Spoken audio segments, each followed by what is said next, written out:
User T. Tretan, Ang tili ni Nika ay bumasag sa aking telepono nang napakalakas kaya napalingon ang isang lalaki sa tarangkahan C12 para tumitig.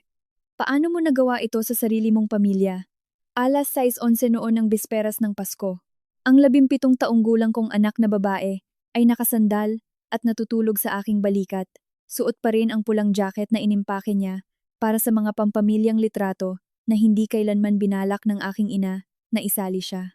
Sa aking screen ay may 38 nakaligtaang tawag, 5 kinanselang kumpirmasyon ng eroplano, at isang huling mensahe mula sa aking kapatid na babae, nasaan si Sinag. Tumingin ako sa bintana ng himpilan sa mga ilaw ng takbuhan ng eroplano na kumikinang sa ilalim ng malamig na ambon. Wala pang 6 na oras ang nakalipas. Narinig kong sinabi ng aking ina sa aking anak, "Malaki ka na para maiwan mag-isa sa bahay. Hindi ba? Gusto namin na ang bakasyong ito ay para sa tunay na pamilya lamang." Kaya bago sumikat ang araw, kinansela ko ang bawat tiket, bawat kwarto, at bawat sasakyan sa paliparan na binayaran ko. Tapos ay nag-iwan ako ng sulat sa ibabaw ng estante, sa kusina ng aking ina at dinala ko ang aking anak sa paliparan. Ang boses ng aking ina ang pumalit kay Nika. "Amihan, makinig ka sa akin. Binuksan ba ni Sinag ang kahon 14? Iyon ang unang sandali na naintindihan kong hindi sila natataranta dahil sa nasirang bakasyon. Hinigpitan ko ang yakap ko sa aking anak. "Hindi," sabi ko, at hindi rin siya papasok sa sistema ng punerarya ng alas 9. Natahimik ang kabilang linya. Hindi ito galit o pagkalito, kundi takot. Pagkatapos ay bumulong si Nika ng isang bagay na uulit-ulitin ko sa isip ko ng ilang buwan. Kailangang maisara ang bultong iyon ng alas 9. Noong panahong iyon, akala ko ay inilayo ko lamang ang aking anak mula sa mga taong hindi siya itinuturing na pamilya. Hindi ko alam na kasasira ko lamang ng kanilang palusot at wala akong kaide-ideya na ginamit na nila minsan ang parehong plano laban sa aking ama. 3 buwan bago iyon, naniwala ako na ang isang bakasyon sa Pasko ay maaaring ayusin ang hindi nagawa ng maraming taon ng mga ordinaryong linggo. Magtatapos si Sinag sa mataas na paaralan sa Tagsibol. Malapit na ang mga aplikasyon sa kolehiyo. Paglipat sa dormitoryo, panandali ang trabaho, at lahat ng maliliit na distansyang dumarating kapag ang isang anak ay nagsimulang bumuo ng sarili niyang buhay. Gusto ko ng isang magandang alaala bago mangyari iyon. Hindi isang perpektong pampamilyang litrato o isang pinagplanuhang card para sa pista opisyal, kundi 7 araw lamang kung kailan hindi kailangang mag-isip ng aking anak kung kabilang ba siya. Ang bakasyon ay sa Boracay. 2 taon akong nag-ipon at nagbayad ng halos 1 milyong piso para sa 5 tiket sa eroplano, 2 kwarto sa hotel, isang espesyal na kwarto para sa aking ina at kay Lando, at isang malaking arkiladong van para sa lahat ng aming bagahe.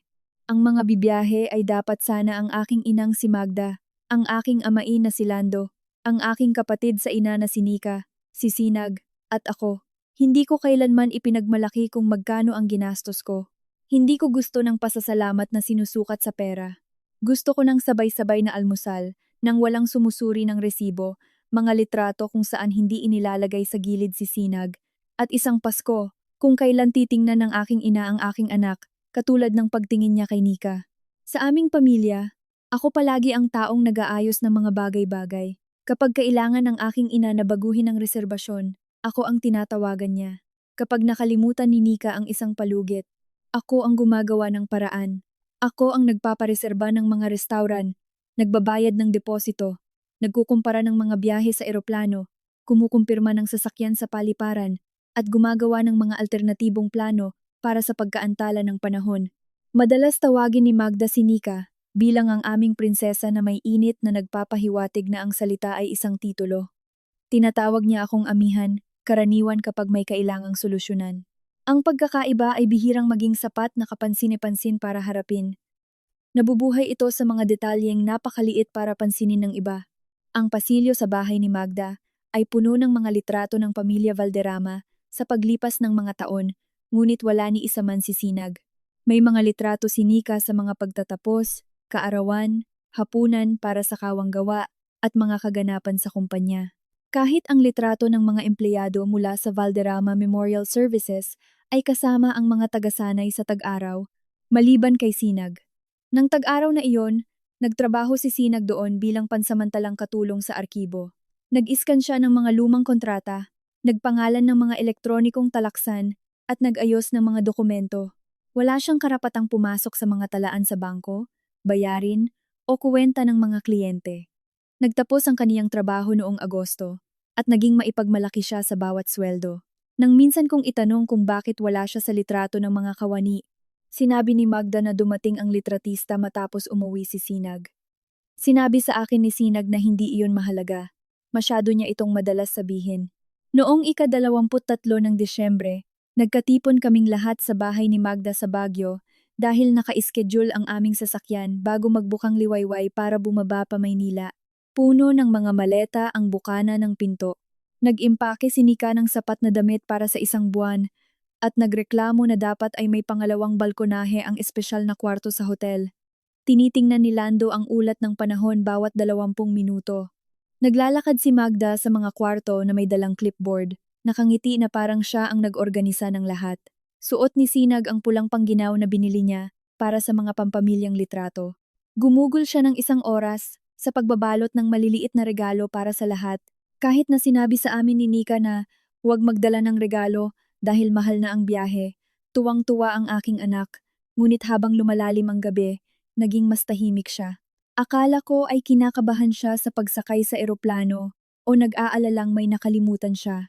Matapos maghapunan, sumandal si Nika sa mesa sa gitna ng kusina at tinanong si Sinag, "Natatandaan mo pa ba ang iyong lihim na salita sa arkibo?" Tumingala si Sinag mula sa kaniyang tasa. Nawalan na ng bisa ang account ko nang matapos ang trabaho sa tag-araw. "Muli ko itong inaktibo," sabi ni Nika. "May isang maliit na bagay kang tatapusin pagkatapos ng bakasyon." Huminto ako sa pagtutupi ng mga nakaimprentang talaan ng biyahe. Bakit niya kailangang magtrabaho pagkatapos ng Pasko? Ikinaway ni Nika ang kaniyang kamay. Wala lang ito. Magliligpit lang bago matapos ang taon. 10 minuto siguro. Pagkatapos ay tinanong niya si Lando tungkol sa paradahan sa paliparan at napunta na sa iba ang usapan bago ako makapagtanong pa. Nakatitig lang si Sinag sa kaniyang mainit na tsokolate. Nang magtama ang aming paningin, mabilis siyang ngumiti at sinabing pagod na siya. Pagsapit ng 11:00, umakyat na ang lahat.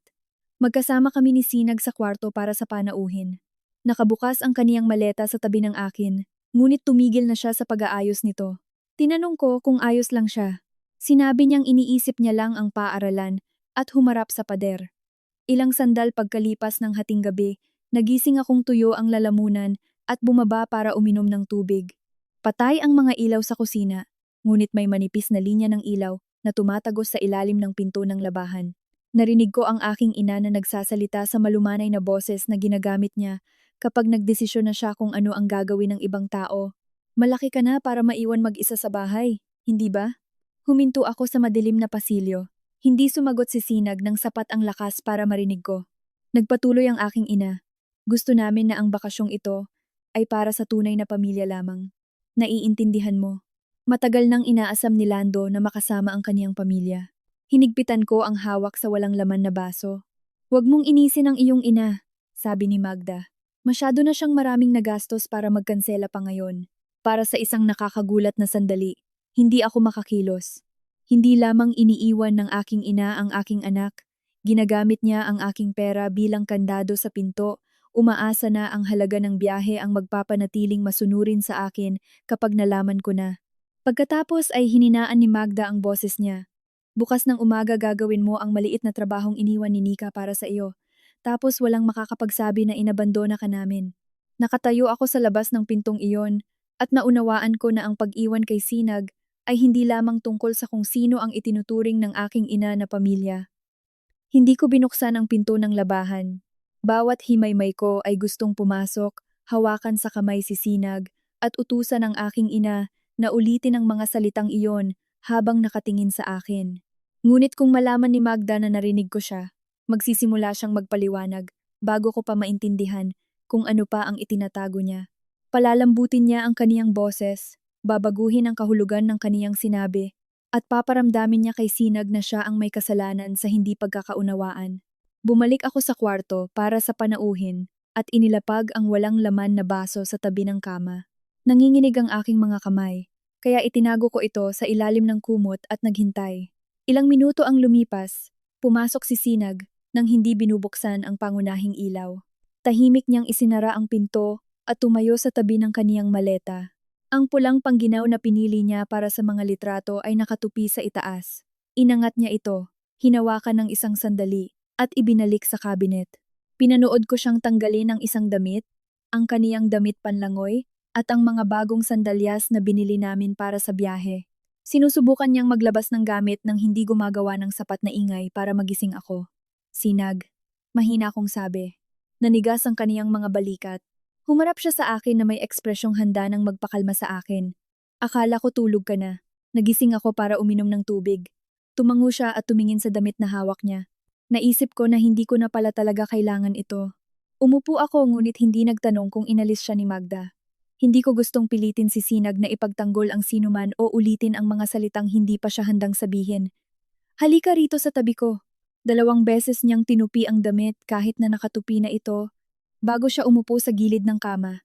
Sa loob ng ilang segundo, walang nagsalita sa amin. Tinanong ka ba ni Lola na magpaiwan dito bukas? Tanong ko. Nagbago ang mukha ni Sinag, nawala ang maingat na ngiti, at itinikom niya ang kaniyang mga labi na parang pinipigilan niya ang katotohanan sa likod nito. Pakiusap, wag mong kanselahin ang biyahe, sabi niya. Sasabihin nilang sinira ko ang Pasko. Mas masakit ang mga salitang iyon kaysa sa sinabi ng aking ina. Hindi nagtatanong si Sinag kung karapat-dapat ba siyang sumama. Inihahanda na niya ang kaniyang sarili na akuin ang sisi sa pag-iiwan sa kaniya. Wala kang sinirang anuman. Sabi ni Lola masyado ka raw nagtrabaho ng husto para masayang lang ang pera.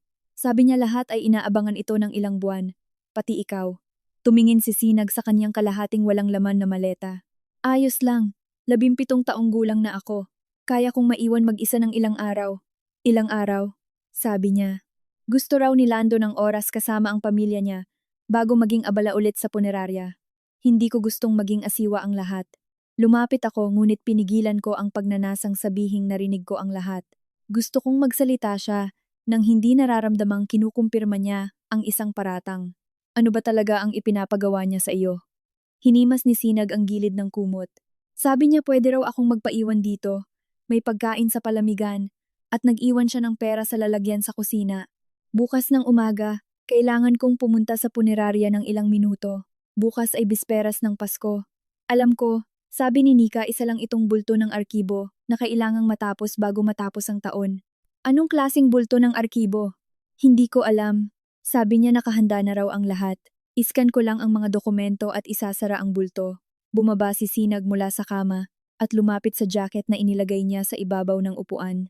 Mula sa isang bulsa, ay naglabas siya ng puting plastic na card na nakakabit sa asul na tali sa leeg. Ipinapakita sa harap ang logo ng Valderrama Memorial Services, ang litrato sa paaralan ni Sinag, at ang titulong pansamantalang katulong sa arkibo. Berde ang kaniyang tsapa sa tag-araw. Naalala ko dahil suot niya iyon nang may pagmamalaki noong unang linggo ng kaniyang trabaho. Bago ito.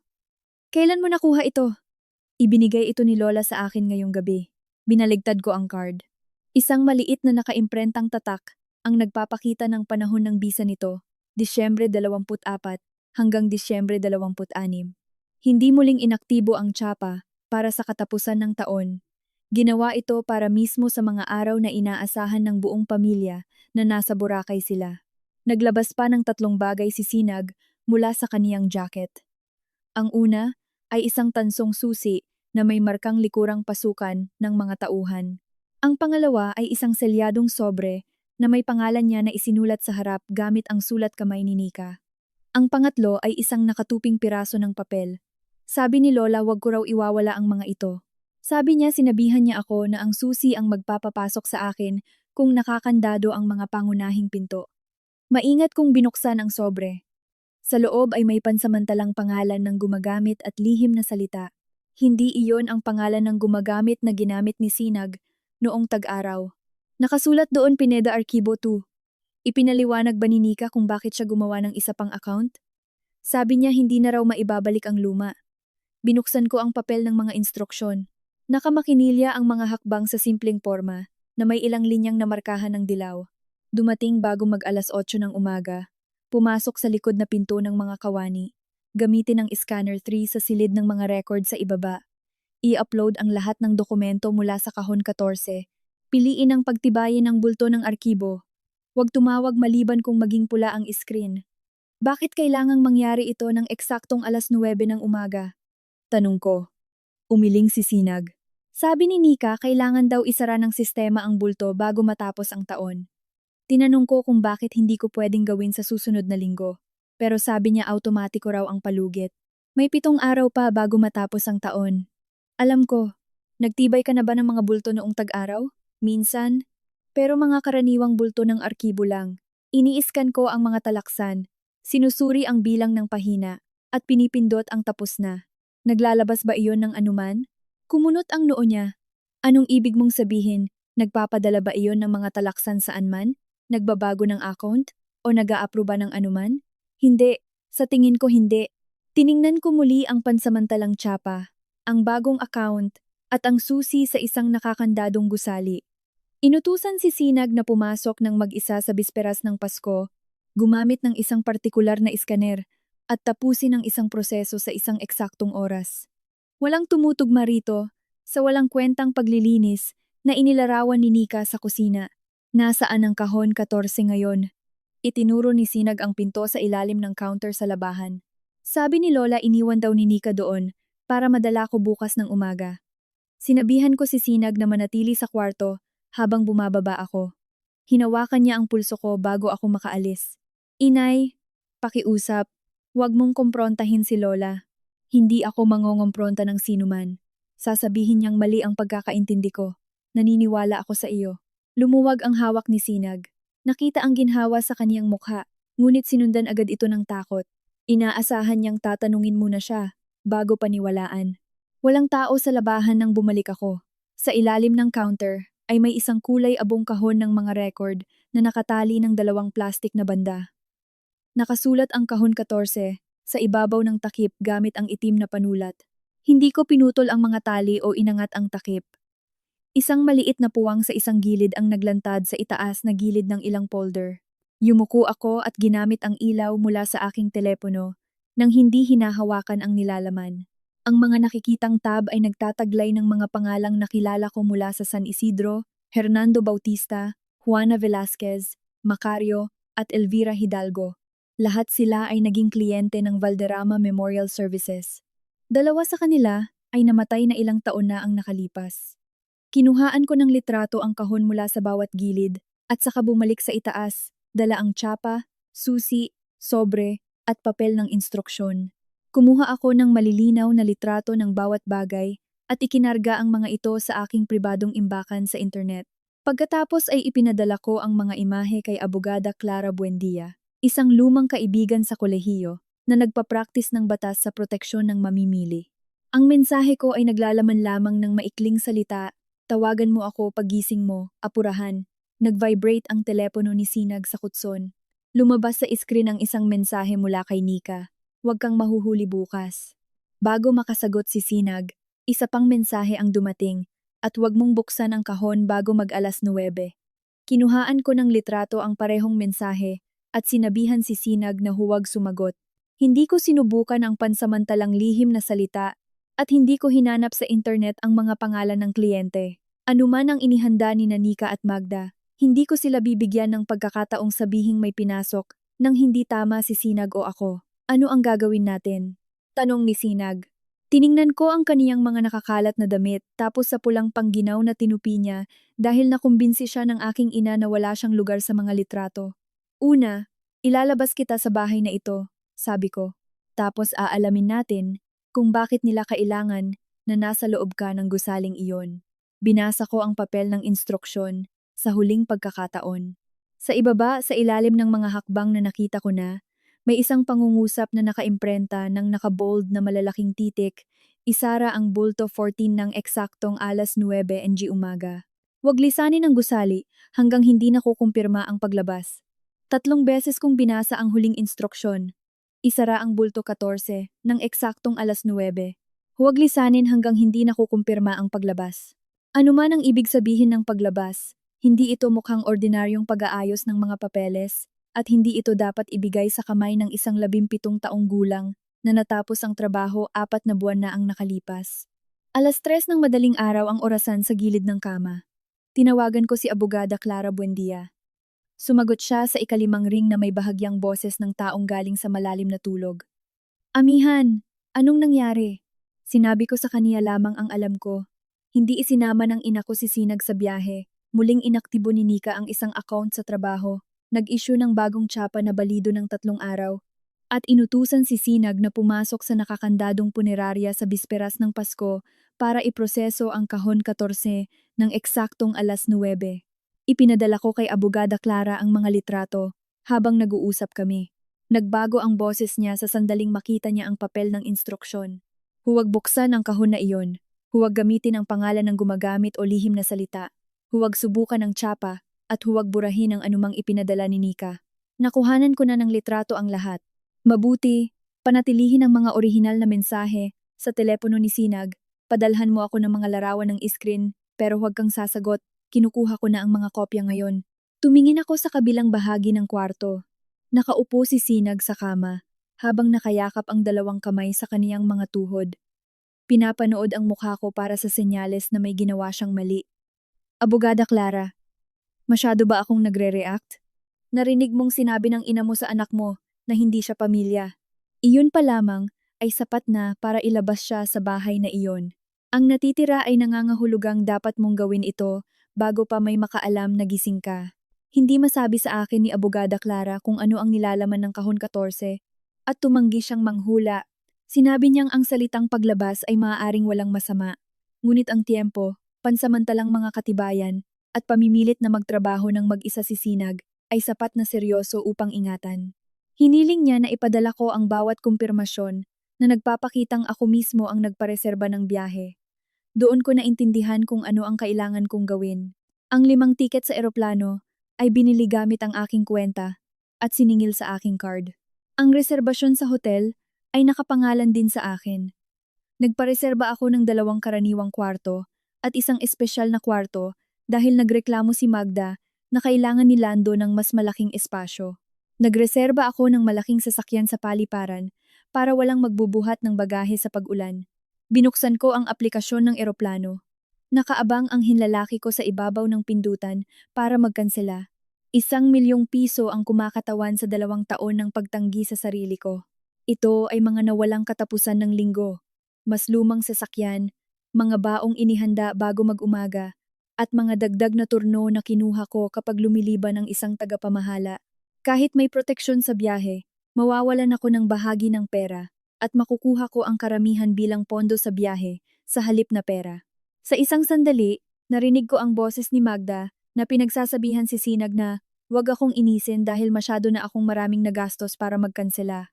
Kinalkula niya ang aking sakripisyo at nagdesisyon na ito ang magpapasunurin sa akin. Kinansela ko ang lahat ng 5 tiket. Lumabas ang abiso ng pagkansela sa iskrin kasunod ang eksaktong halaga ng nawala sa akin. Nakaramdam ako ng pagduduwal pero hindi ako tumigil. Kinansela ko ang 2 kwarto sa hotel, ang espesyal na kwarto, at ang sasakyan sa paliparan. Ang bawat pagkansela ay gumawa ng panibagong email, at ang bawat isa ay nagsara sa isang pinto na inakala ng pamilya ko na babayaran ko upang mapanatiling nakabukas. Pagkatapos, ay naghanap ako ng 2 upuan sa ibang eroplano. Isang biyahe patungong Boracay ang paalis ng mas maaga kaysa sa aming orihinal. Mas mahal ang pamasahe, nasa bandang likuran ang mga upuan, at may dugtong na biyahe pa kami. Pero pinareserba ko ito bago ko pa mabago ang isip ko. Nakatitig si Sinag sa mga bagong tiket sa pagsakay sa telepono ko. Kinansela mo ang sa kanila. Kinansela ko ang biyaheng binayaran ko. Sisisihin nila ako. Hindi ako nagkakansela dahil sa'yo. Umupo ako sa tabi niya at siniguradong nakatingin siya sa akin. Nagkakansela ako dahil walang makakagamit ng pera ko para iwanan ka. Napuno ng luha ang mga mata niya pero hindi siya umiyak. Paano kung ang gagawin sa punerarya ay simpleng papeles lang talaga? E di kaya nilang gawin iyon ng mag-isa. Paano kung hindi na tayo kausapin ni Lola kailanman? Ang tanong ay hindi madrama. Tahimik itong itinanong ni Sinag na parang kinakalkula niya ang presyo ng pagiging protektado. Sana ay gumawa siya ng mas magandang pagpili, sabi ko. Pero hindi kita iiwan dito para lang gawing mas madali sa kaniya na mahalin ako. Inimpake lamang namin kung ano ang kaya naming bitbitin. Iniwan kong nakasara ang mas malalaking maleta dahil baka makagising ang pagbubukas ng pinto at pagkaladkad ng bagahe sa bahay. Muling isinuot ni Sinag ang pulang pangginaw. Pinagsama-sama ko ang tsapa, susi, lihim na salita, sobre, at papel ng instruksyon sa ibabaw ng mesa sa kwarto para sa panauhin pagkatapos silang kuhanan muli ng litrato. Nanatiling nakaselyo ang kahon 14 sa ilalim ng counter sa labahan. Bago kami umalis, tumayo ako sa kusina ni Magda at nagsulat ng liham sa likod ng nakaimprentang talaan ng biyahe na pinaghirapan ko ng ilang linggo. Hindi magpapaiwan si Sinag. Hindi niya bubuksan ang kahon 14. Hindi niya gagamitin ang account na ginawa sa pangalan niya o papasok sa punerarya ng alas 9. Kinuhanan ko ng litrato ang lahat ng ibinigay ninyo sa kaniya at nasa labas na ng pamilyang ito ang mga kopya. Bawat tiket, kwarto, at sasakyan sa paliparan na binayaran ko ay kinansela na. Sinabi mo na ang biyaheng ito ay para lamang sa tunay na pamilya. Naintindihan ko na sa wakas kung ano ang ibig sabihin yon. Iniwan ko ang liham sa gitna ng counter kung saan inilalagay ni Magda ang kaniyang clipboard. Tahimik ang bahay nang lumabas kami. Basa ng hamog ang daanan. At ang aming mga yabag ang naging unang marka patawid dito. Minsang lumingon si Sinag bago sumakay sa sasakyan. Ako ay hindi. Nakarating kami sa Maynila habang madilim pa ang langit. Sa inspeksyon ng seguridad, panay ang tingin ni Sinag sa kaniyang telepono kahit wala pang tumatawag. Alam kong matatapos ang katahimikang iyon sa sandaling pumasok si Magda sa kusina. Nangyari iyon ng 5:47 ng umaga. Nag-vibrate ang telepono ko habang naglalakad kami patungo sa tarangkahan C12. Naunang tumawag si Magda, tapos si Lando, tapos si Nika. Hinayaan kong mapunta sa voicemail ang bawat tawag. Napakabilis dumating ng mga mensahe, kaya halos hindi na huminto ang screen sa paggalaw. Sumulat si Nika na nagkamali ang eroplano. Hiningi ni Lando ang mga bagong numero ng kumpirmasyon. Inutusan ako ni Magda na sumagot kaagad. Wala ni isa sa kanila ang nagtanong kung ligtas ba si Sinag. Pagsapit ng 6:30, nagpadala si Nika ng isang mensahe na puro malalaking titik na saan si Sinag. Pag-upo namin sa tarangkahan, mayroon na akong 38 nakaligtaang tawag. Nakasandal si Sinag sa aking balikat. Pagod na pagod. Inimute ko ang telepono pero ipinagpatuloy ko ang pag-save ng bawat voicemail sa isang hiwalay na folder gaya ng instruksyon ni Abogada Clara. Tumawag muli si Nika. Sa pagkakataong ito ay sinagot ko siya. Ang kaniyang tili ay napakalakas, kaya napalingon ang isang lalaki sa kabilang upuan mula sa kaniyang kape. Paano mo nagawa ito sa sarili mong pamilya? Hininaan ko ang volume at pinanatiling kalmado ang boses ko.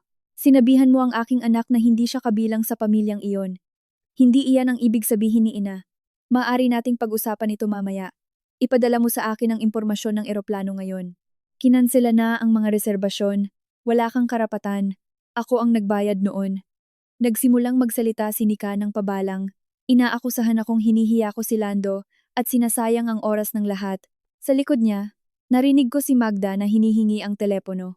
Nang ang ina ko na ang nasa linya, hindi siya nagtanong tungkol sa mga tiket, sa hotel, o sa pera. Amihan, makinig ka sa akin. Binuksan ba ni Sinag ang kahon 14? Hindi. Ikaw ba? Hindi. Nagbago ang kaniyang paghinga. Nasaan iyon? Kung saan ninyo iniwan? May sinabi si Nika na masyadong mahina para marinig ko. Tinakpan ni Magda ang telepono ngunit hindi buo. Naging matalim at nagmamadali ang kanilang mga boses. Pagkatapos ay malinaw na dumating ang bulong ni Nika. Kailangang maisara ang bultong iyon ng alas 9. Tumingin ako kay Sinag. Nakadilat ang mga mata niya. Ano ngayon ang mangyayari pagdating ng alas 9? Tanong ko. Walang sumagot sa kanila. Naunang nakabawi si Magda. Wala kang kaide-ideya kung ano ang pinanghihimasukan mo. Ibalik mo si Sinag bago pa lumala ito. Ang banta sa kaniyang boses ay nababalot ng parehong kalmado na ginamit niya sa labahan. Nakaramdam ako ng lumang reaksyon na ipaliwanag ang sarili ko. Nakumbinsihin siyang nasa tama ako, ngunit wala nang pag-uusapan pa. Huwag ninyong direktang kokontakin si Sinag, sabi ko. Nasa kay Abogada Clara Buendia ang mga kopya ng lahat. Pinutol ko ang tawag at inisave ang recording. Ilang minuto kong pinag-isipan kung masyado ba akong naging padalos-dalos. Baka ang ibig sabihin ng paglabas ay mga nakaarkibong pahina. Baka ang mahigpit na instruksyon ay mula sa isang luma at makalumang sistema ng computer. Baka sinira ko ang Pasko dahil sa kalupitan ng aking ina at isang proseso sa opisina na hindi ko naintindihan. Tumunog ang telepono ni Sinag. Binuksan niya ang abiso at iniabot ito sa akin nang hindi nagsasalita. Ang mensahe ay automatikong ipinadala mula sa sistema ng Valderrama Memorial Services papunta sa pansamantalang account sa trabaho na ginawa ni Nika. Ang paksa ay pagkabigo ng proseso ng sistema. Sa ilalim nito, sa nakabold na letra, ay ang mga salitang nagtapos sa bawat pagdududa na mayroon pa ako. Nabigong isara ang bulto 14. Sinuspinde ang pagpapalabas and giibabalik na paunang bayad. Hindi lang isang bakasyon ang kinansela ko. Nang makasakay kami, tumigil na ang ingay. Sa unang pagkakataon mula nang umalis sa bahay ng ina ko, walang makakakontak sa amin. Dumilim ang mga ilaw sa loob ng eroplano, umugong ang makina sa ilalim ng aming mga paa, at naglaho ang Maynila sa ilalim ng mga ulap. Nakamode na pang eroplano ang telepono ko, ngunit nasa screen pa rin ang ebidensya ng umagang iyon. Mga nakaligtaang tawag, na-save na voicemail, abiso ng pagkansela, at ang automatikong mensahe mula sa Valderrama Memorial Services. Nabigong isara ang bulto. 14. Sinuspinde ang pagpapalabas and ibabalik, na paunang bayad. Nakaupo si Sinag sa tabi ko, na nakasuksok ang mga kamay, sa ilalim ng kaniyang mga hita. Ilang beses niyang binasa ang mensahe pero hindi niya tinanong kung ano ang ibig sabihin nito. Naghinala ako na natatakot siyang baka ang sagot ay magpahiwatig na kasalanan niya ang lahat ng ito. Itinago ko ang telepono. Wala kang pinalabas na anuman, pero dapat ako ang gumawa. Dapat ay susundin mo ang mga instruksyon na wala kang dahilan para hindi pagtiwalaan. Tumingin siya sa bintana. May maniniwala ba doon? Gusto ko siyang pangakuan na mayroon. Sa halip, sinabi ko sa kaniya ang totoo, sisiguraduhin nating may higit pa sila kaysa sa ating salita. Ang biyahe ay nagbigay sa akin ng masyadong maraming oras para mag-isip. Palagi akong bumabalik sa parehong mga detalye. Ang 3 araw na tsapa, ang eksaktong oras, ang nakakandadong gusali, at ang gulat ni Nika nang pumalpak ang tsapa. Wala sa mga ito ang tila aksidente. Ngunit hindi ko pa rin nauunawaan kung ano ang isang ibabalik na paunang bayad o kung bakit kailangan ng punerarya na si Sinag ang magpalabas nito sa bisperas ng Pasko. Nang lumapag kami sa Boracay, hindi angkop ang hapon at mainit na araw sa malamig na takot na dala ko mula Baguio. Naglalakad ang mga pamilya sa himpilan na nakasuot ng pangpista opisyal.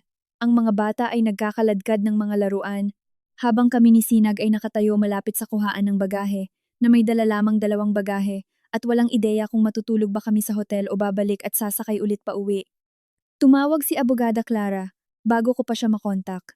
Kinausap ko ang isang tao sa komisyon, sabi niya. Ang mga kontrata sa paunang bayad ay ang mga plano sa pagpapalibing na binabayaran ng maaga ng mga kliyente. Ang pera ay dapat protektado hanggang sa maibigay ang serbisyo o legal na makansela ang kontrata.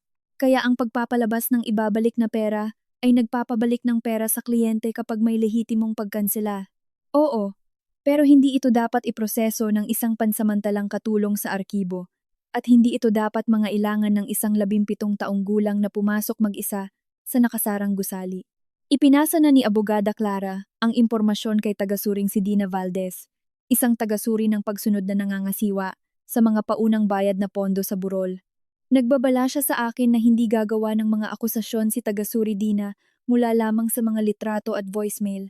Magtatanong siya ng mga partikular na detalye, susuriin ang sistema, at aalamin kung may sapat na dahilan para makialam bago sumapit ang 9:00 sa Baguio. Tumawag si tagasuri Dina, makalipas ang 11 minuto. Kalmado at tumpak ang kaniyang boses. Hindi ko sinasabi sa iyo na may krimeng nangyari. Panimula niya. Sinusubukan kong alamin kung nasa panganib ang mga pondo at kung ang mga katibayan ng isang menor de edad ay ginagamit sa labas ng saklaw ng autorisasyon nito. Hiningi niya sa akin na ipadala ang papel ng instruksyon, ang mga mensahe ni Nika, ang automatikong email ng pagkabigo, at katibayan kung kailan natapos ang trabaho sa tag-araw ni Sinag.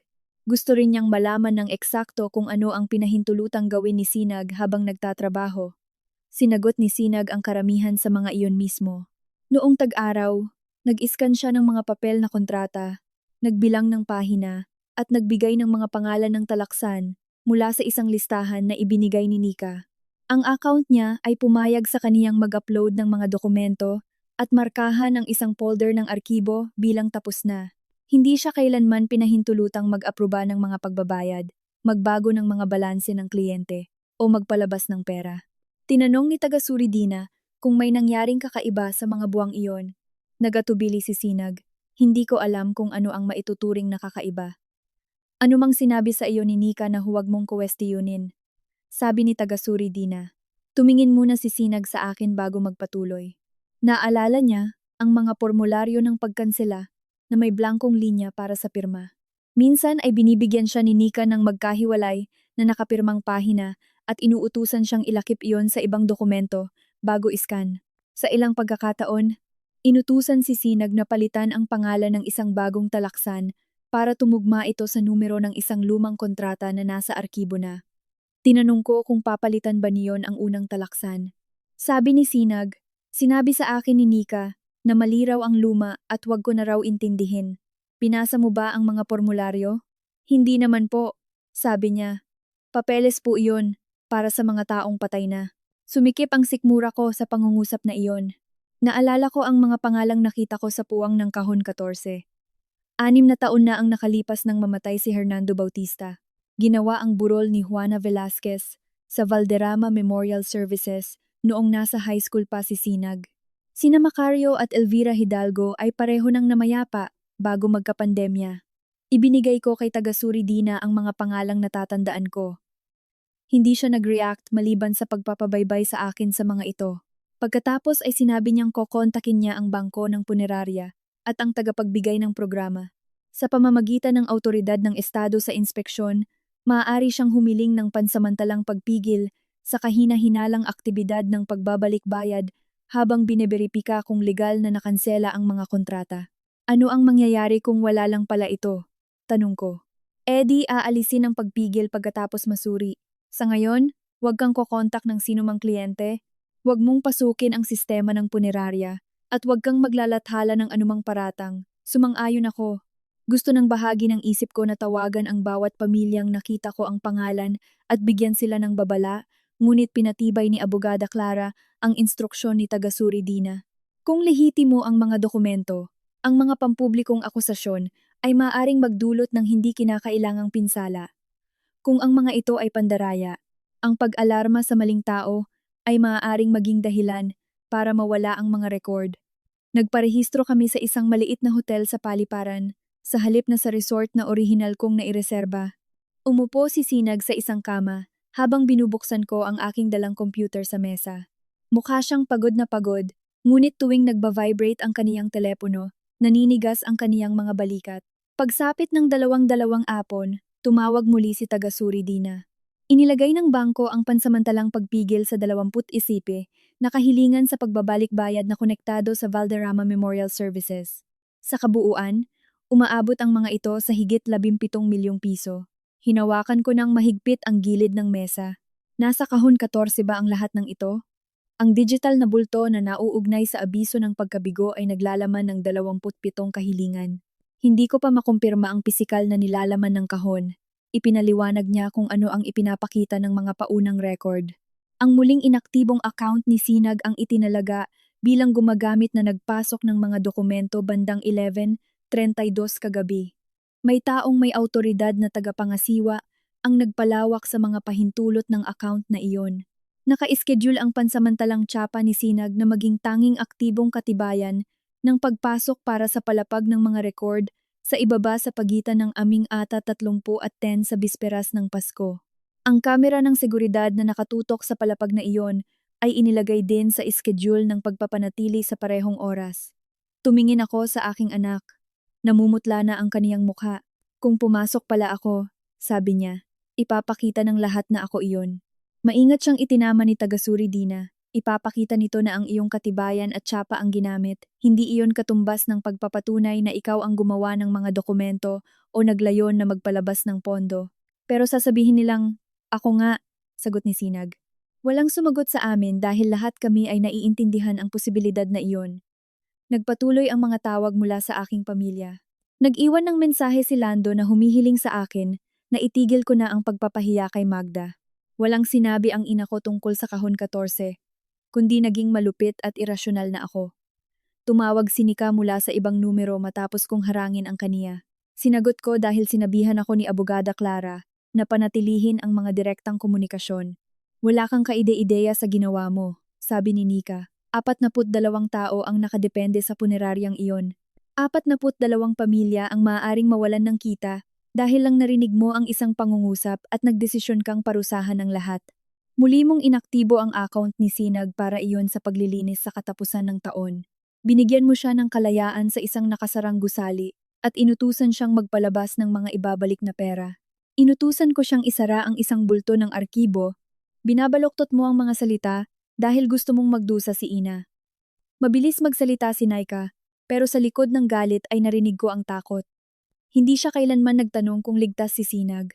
Tinanong niya kung ano ang ipinadala ko kay Abogada Clara, kung kinuhanan ko ba ng litrato ang kahon, at kung nakipag-ugnayan na ba si Tagasuri Dina sa bangko. Sa pagkakataong ito, mas mukhang hindi siya ang aking spoiled na nakababatang kapatid, kundi ang taong nagdisenyo ng bitag. Pagkatapos ng tawag, tinanong ko si Sinag kung napag-usapan na ba nila ni Nika ang gastos sa kolehiyo. Sabi ni Sinag tinanong daw siya ng kaniyang tita kung magkano ang gusto niyang maipon bago graduate at kung kakayanin ko ba ang matrikula ng walang inuutang. Noong panahong iyon, inisip ni Sinag na nagpapakita ng interes ang kaniyang tita sa kaniyang kinabukasan. Bago ko pa mapagdesisyonan kung ano ang ibig sabihin niyon, nag-email si Tagasuri Dina kay Abogada Clara at sa akin ng isang paunang diagram ng transaksyon. Ang 27 na ibabalik na pera ay hindi nakatakdang bumalik ng direkta sa mga may-ari ng kontrata. Idinadaan ang mga ito sa ilang pansamantalang kuwenta bago makarating sa isang pangunahing kuwenta ng negosyo. Tumawag si Tagasuri Dina ilang sandali pa. Kailangan kitang tanungin tungkol sa pangalan ng kumpanyang tatanggap nito, sabi niya.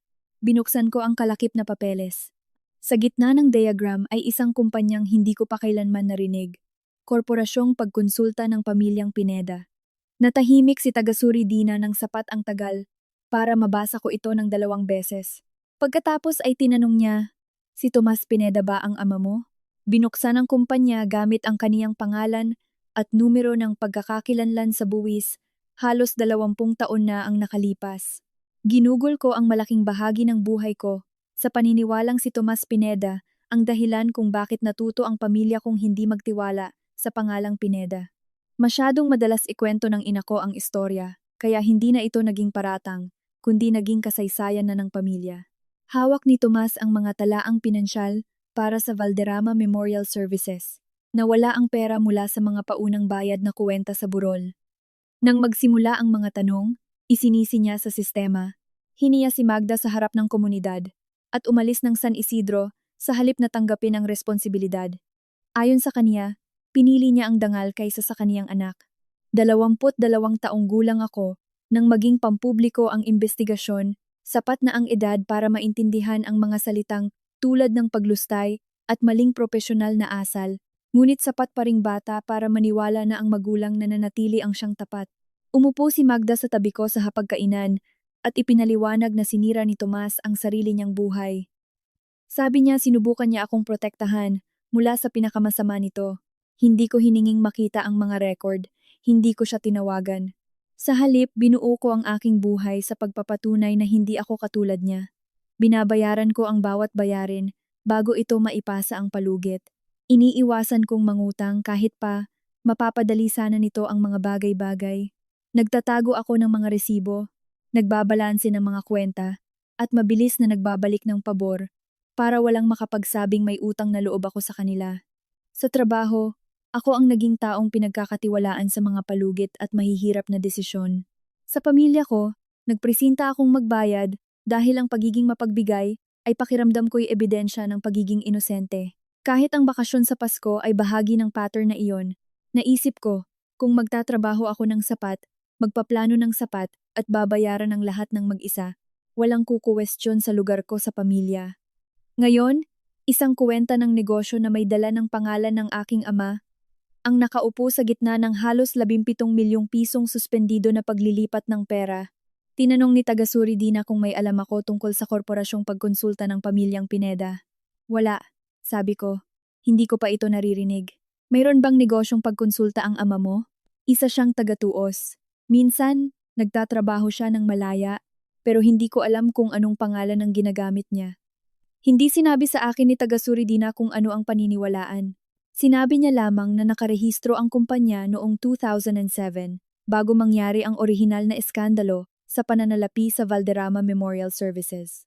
Kay Tomas ang numero ng pagkakakilanlan sa buwis.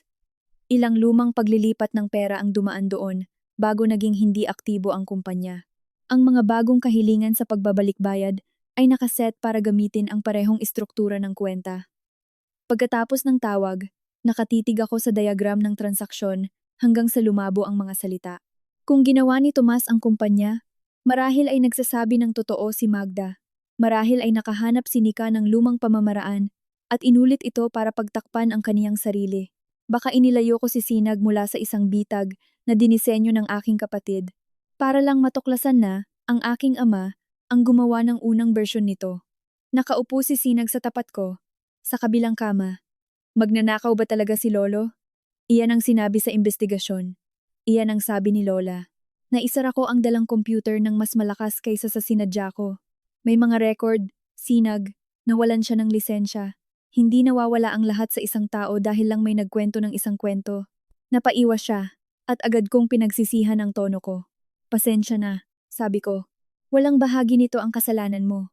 Alam ko, nag-atubili siya. Paano kung hindi ginawa iyon ni Lolo? Tinamaan ng tanong ang bahagi ng pagkatao ko na ginugol ko ng maraming taon sa pagtatago. Kung inosente siya, sana ay nanatili siya at lumaban. Baka nga, hindi mo siya nakilala. Ikaw din naman, sabi niya, kaya nga nagtatanong ako. Tumayo ako at naglakad papunta sa bintana. Sa ibaba, gumagalaw ang mga sasakyan sa paradahan ng hotel sa ilalim ng mga puno ng niyog na pinalamutian ng mga puting ilaw pamasko. Ang kalmado sa labas ay nagparamdam na parang wala sa lugar ang galit ko, ngunit hindi ko ito mapakawalan. Nagpadala si Tomas ng mga card para sa kaarawan ng ilang taon matapos siyang umalis. Ibinalik ko nang hindi nabubuksan ang una. Ang iba ay nawala bago ko pa makita. At sabi ni Magda ay tuluyan na siyang tumigil sa pagsubok. Nang tumanda ako, sinabi ko sa sarili ko na ang isang amang tunay na may pakialam ay nakahanap sana ng ibang paraan. Mas madali siyang sisihin kaysa aminin na baka tumulong ako sa pagtaboy sa kaniya. Tumunog ang telepono ko. Lumabas sa iskrin ang pangalan ni Magda. Pinayuhan ako ni Abogada Clara na panatilihin ang mga komunikasyon kaya na-record ko ang tawag bago sumagot. Nagdesisyon ka na rin sa wakas na kausapin ako, sabi ni Magda. Ano ang korporasyong pagkonsulta ng pamilyang Pineda? Nanatili ang katahimikan ng wala pang isang segundo, ngunit napansin ko ito, kumpanya ng ama mo. Bakit nakatakdang dumaan dito ang mga ibabalik na pera mula sa Valderrama Memorial Services kahapon? Wala akong kaide-ideya kung ano ang ginawa ni Nika sa mga lumang account na iyon. Ito ang unang pagkakataon na naglagay si Magda ng distansya sa pagitan niya at ni Nika. Ang mga katibayan ni Sinag ang nakatakdang magpalabas ng mga paglilipat ng pera. Kung gayon, marahil ay dapat mong tanungin ang sarili mo kung bakit may kalayaan sa mga talaang pinansyal ang anak mo. Wala siya. Hanggang sa may nagpalawak ng kaniyang mga pahintulot. Dahan-dahang nagbuga ng hininga si Magda. Kayo ni Sinag ay parehong-pareho niya. Hinigpitan ko ang hawak sa telepono. Katulad nino? Ni Tomas? Mapaghinala? Walang utang na loob. Palaging naghahanap ng korupsyon kung saan wala naman. Nakikita mo ang pagnanakaw kahit saan dahil nasa dugo mo iyan. Ilang taon ang nakalipas, ang pangungusap na iyan ay magpapatahimik sa akin. Ang apelyidong Pineda ay palaging itinuturing na dungis na kailangan kong pagbayaran. Ngayon, inilalapat din ni Magda ang parehong dungis sa aking anak bago pa magsimula ang anumang investigasyon. Kung walang nangyaring hindi maganda, bakit kailangang maisara ang kahon 14 habang kayong lahat ay bibiyahe papuntang Boracay? Hindi mo naiintindihan ang negosyo, edi ipaliwanag mo. Hindi ko pag-uusapan ang mga kumpidensyal na bagay ng mga kliyente sa isang taong nagdawit na ng mga tagalabas. Agad siyang lumipat sa mga banta. 42 empleyado ang maaaring mawalan ng trabaho. Ang mga pamilyang may naka-schedule na libing ngayong linggo ay maaaring maabandona. Ang San Isidro ay nakadepende sa Valderrama Memorial Services, sabi niya. Ang galit mo dahil sa isang pribadong usapan ay nagdulot na ng pagpapanik sa bangko. Pinarurusahan mo ang buong bayan dahil hindi mo naintindihan ang lugar mo sa pamilyang ito, sabi niya. Ang lugar ng aking anak ay ang mag-isa sa bahay mo habang ang pangalan niya ay lalabas sa isang pagpapalabas ng ibabalik na pera. Masyado kang nag-iinarte. Ikaw ba ang nag-ayos ng kahon 14? Hindi sumagot si Magda. Ikaw ba ang gumawa ng pansamantalang tsapa? Isa pang katahimikan.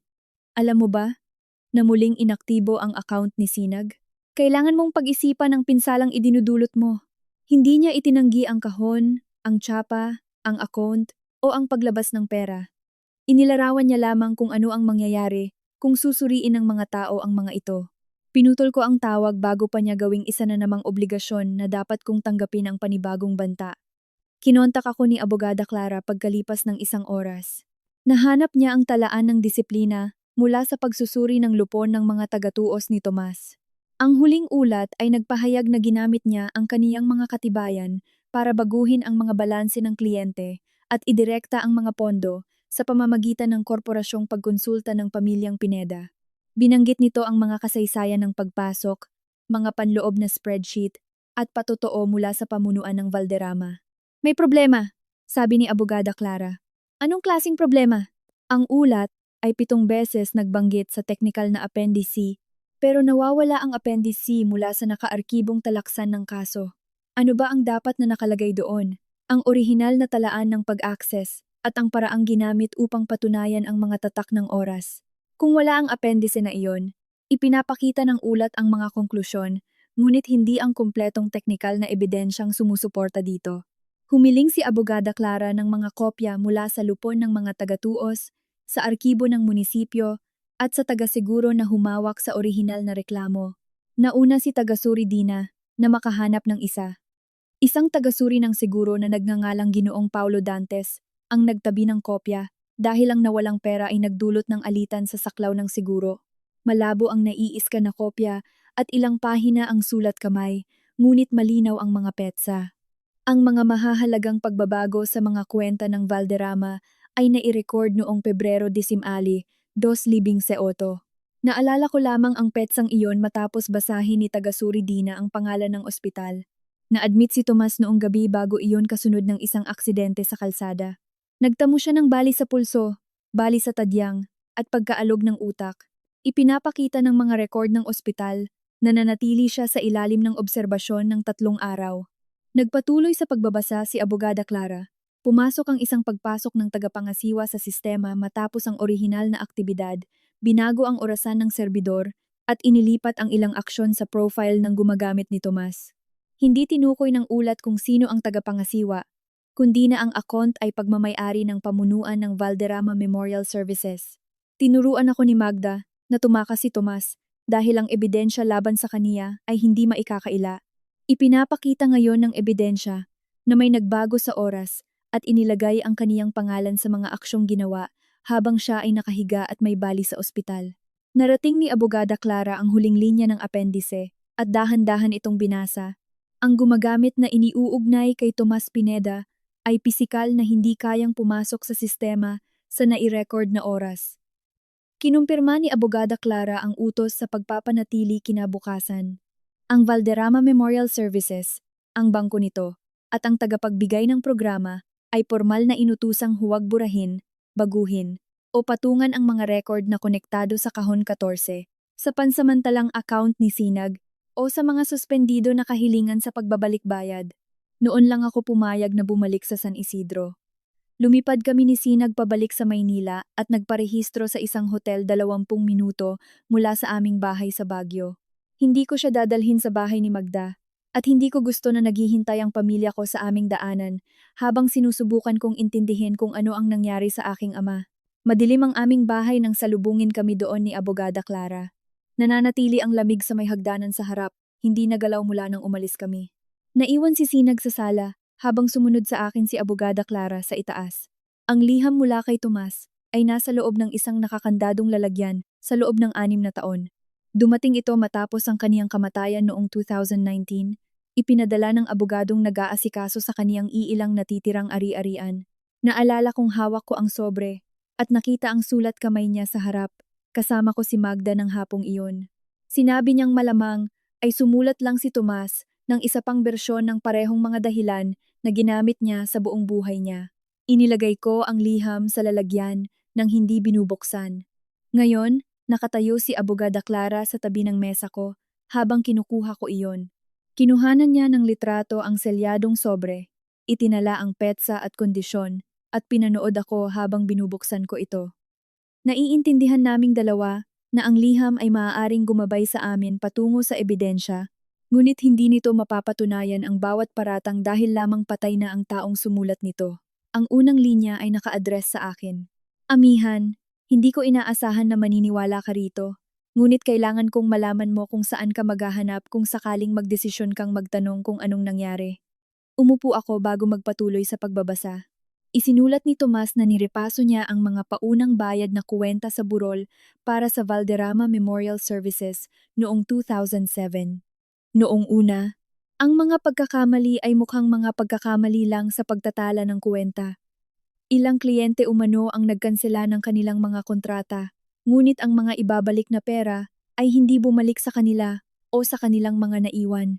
Dumaan ang pera sa mga pansamantalang kuwenta at nawala sa mga gastusin sa pagpapatakbo. Nang tanungin ni Tomas si Magda, sinabi sa kaniya na kinakapos sa pera ang punerarya. Mahina ang negosyo, naantala ang pagbabalik bayad ng seguro at paparating na ang pagpapasweldo.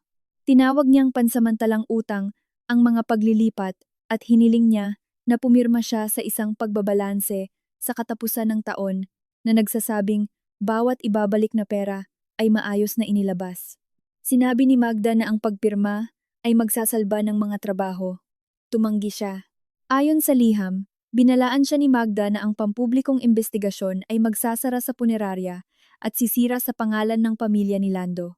Sumagot si Tomas na ang mga kliyente ay nagtiwala sa kanila ng pera na inilaan para sa kanilang pagkamatay at ang paggamit sa kanilang pagdadalamhati bilang linya ng kredito ay hindi solusyon sa negosyo. Ilang linggo ang lumipas. Lumabas sa mga record ang korporasyong pagkonsulta ng pamilyang Pineda. Isinulat ni Tomas na hindi niya kailanman ginawa ang kumpanya. May gumamit ng kopya ng kaniyang mga dokumento sa buwis, propesyonal na impormasyon, at nakaiskan na bersyon ng kaniyang pirma para irehistro ito. Nang matuklasan niya ang kuwenta, dumadaan na doon ang mga ibabalik na pera. Nagsimula siyang mangolekta ng mga kopya ng mga talaan at ulat ng pag-access. Noong gabi bago ang kaniyang aksidente, tinawagan niya si Magda at sinabing ire-report niya ang lahat. Paglabas niya sa ospital, nagbago na ang mga record. Ang mga huling pahina ay naglalaman ng mga petsa, mga lokasyon ng imbakan, at pangalan. Isang tagasuri ng seguro na nagngangalang Ginoong Paulo Dantes ang tumanggap ng kopya ng orihinal na talaan ng pag-access. Nakita ni Rita Caldo, ang dating tagapag-ingat ng libro ng punerarya, na naglalabas ng mga talaksan si Magda mula sa pansamantalang opisina ni Tomas. Gumawa ang isang abogado ng bayan ng pahayag na hindi kailanman pinirmahan ni Tomas. Hindi hinihiling ng liham na patawarin ko siya. Inilarawan nito ang kaniyang mga pagsubok na makita ako. Sumulat siya na pumunta siya sa bahay ni Magda ng 2 beses matapos magsimula ang investigasyon. Sa unang pagkakataon, sinabi ni Lando na wala ako sa bahay. Sa pangalawa, sinalubong siya ni Magda sa labas at sinabing ayaw ko siyang makita kailanman. Sinabi ni Magda na tinawag ko raw siyang magnanakaw at nagmakaawa sa kaniyang ilayo siya sa akin. Wala akong ganitong sinabi sa kaniya. Sumulat si Tomas ng mga liham, ngunit ibinalik ang karamihan. Tumawag siya sa aking dormitoryo sa kolehiyo hanggang sa may magsabi sa kaniya na nagbago na ang aking numero. Sinabi sa akin ni Magda nang maglaon na tumigil na siya sa pagsubok dahil mas mahalaga sa kaniya ang pag-iwas sa responsibilidad kaysa sa pagiging ama ko. Ipinikit ko ang palad ko sa aking bibig habang binabasa ko ang huling talata. Hindi ako umalis dahil hindi na kita mahal. Umalis ako dahil ang bawat pagtatangkang makarating sa iyo ay ginagamit na patunay na ako ay mapanganib, wala sa katinuan, o sinusubukan kang manipulahin. Umasa ako na ang panahon ay magpapadali sa paghahanap sa katotohanan. Sa halip, ginawa lang ng panahon na mas matanda ang kasinungalingan. Lumitaw si Sinag sa pinto. Hindi niya tinanong kung ano ang sinasabi sa liham. Tumawid siya sa kwarto at umupo sa tabi ko. Sa loob ng maraming taon, nagtanim ako ng sama ng loob kay Tomas dahil hindi siya lumaban ng mas matindi. Ngayon, may ebidensya ako na sinubukan niya. Habang tumulong ako sa ina ko na isara ang bawat pinto. Pinaalalahanan ako ni Abogada Clara na makakapaghintay ang pagluluksa hanggang sa makuha namin ang mga lokasyong nabanggit sa liham. Ipinadala niya ang mga petsa at pangalan kay taga-suri Dina na ikinumpara ang mga ito sa mga record na nakuha na sa ilalim ng utos sa pagpapanatili. Pagdating ng gabi, mas luminaw na ang kasalukuyang bakas ng pagsusuri. Muling inaktibo ng account ng tagapangasiwa ni Nika ang mga katibayan ni Sinag at pinalawak ang kaniyang mga pahintulot. Naka-schedule din si Nika ng pagpapanatili ng kamera at inihanda ang digital na lalagyan na konektado sa kahon 14. Noong una, halos lahat ay nakaturo sa kaniya. Nakahanap si taga-suri Dina ng malalaking utang sa credit card. Isang pangalawang sangla na hindi idineklara ni Nika kay Lando at buwan ng gastusin na lampas-lampasan sa sweldo niya. May mga pagbili ng luho, bayarin sa pribadong samahan, at pagbabayad sa isang sasakyan na nakarehistro sa pamamagitan ng isang maliit na kumpanya na kontrolado niya. Hinanda ni Nika ang pisikal na kahon, ipinadala kay Sinag ang mga instruksyon at binantayan ang pumalpak na bulto.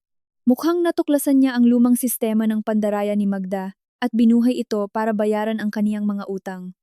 Ngunit nakahanap si taga-suri Dina ng dalawang record na hindi tumutugma sa konklusyong iyon. Ang mga formularyo ng pagbabalik bayad sa loob ng digital na bulto ay nabuo mula sa isang padron na ginawa ng account ng tagapamahala ni Magda.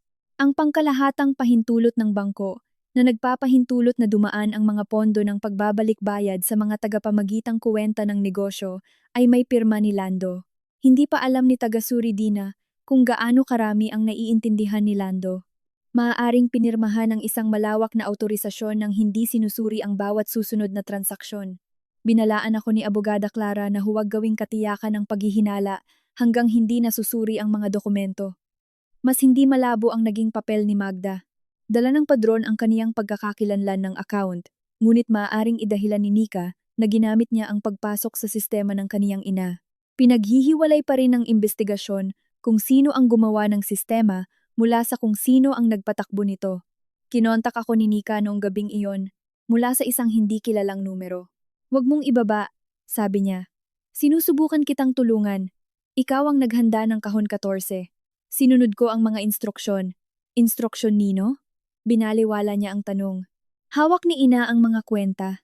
Siya ang gumawa ng mga formularyo. Sinabi niya sa akin na guguho ang negosyo kung hindi natin ililipat ang pera hanggang Tagsibol. Binigay mo kay Sinag ang tsapa. Hindi ko kailanman inasahan na makakasuhan siya ng anuman. Gumawa ka ng ebidensya na pumasok siya sa gusali, ginamit ang account, at nagpalabas ng pera. Naging hindi pantay ang paghinga ni Nika. Maibabalik ko ang pera. Hindi iyon iyong pera. Para ibalik. Ibebenta ko ang kotse. Isasangla ko muli ang bahay ko. Gagawin ko ang lahat ng kinakailangan pero kailangan mong itigil ang pagsasabing pinuntirya si Sinag. Iyon mismo ang nangyari. Kung gagawin mong opisyal ang paratang na iyan, ituturing nila itong panloloko sa pagkakakilanlan na nagsasangkot sa menor de edad, makukulong si ina, at tapos na ang punerarya. Nag-alok si Nika ng kasunduan. Sasabihin niya sa mga investigador na si Magda ang nagdisenyo ng sistema ng pagbabalik bayad. Ibabalik niya ang kaya niya at magbibigay ng mga lihim na salita, kapalit ng pagbawi ko sa aking pahayag na sadyang inilagay si Sinag bilang responsableng tao. Gusto mong protektahan kita sa pamamagitan ng paglalantad sa anak ko? Wala namang naninisi kay Sinag ngayon. Dahil inilayo ko siya, iginiit ni Nika na lahat ay maaayos ng palihim. Hiniling ko sa kaniya na isulat ang alok na ito sa pamamagitan ng kaniyang abogado. Tumanggi siya.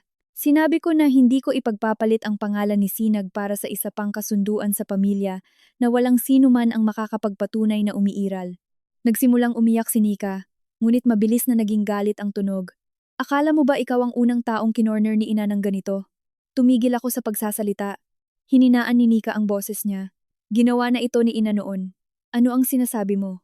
Tanungin mo siya kung anong nangyari noong gabi nang subukan ng ama mong ilayo ka." Naputol ang tawag bago ako makasagot. Tumawag ako pabalik ngunit hindi na tumatanggap ng mga papasok na tawag ang numero. Pagkaraan ng 10 minuto, dumating ang isang voicemail mula sa regular na telepono ni Nika. Mas mahina ang boses niya, na parang na-record niya ito sa isang lugar na hindi maririnig ni Magda. "Hindi umalis ang ama mo dahil nagnakaw siya. Umalis siya dahil sinigurado ni ina na walang maniniwala sa kaniya." Hindi sinabi sa akin ng voicemail ni Nika ang lahat. Ngunit binago nito ang tanong na kanina ko pa tinatanong. Hindi ko na pinag-isipan kung pinrotektahan ng aking ina, ang taong nag-frame kay Tomas.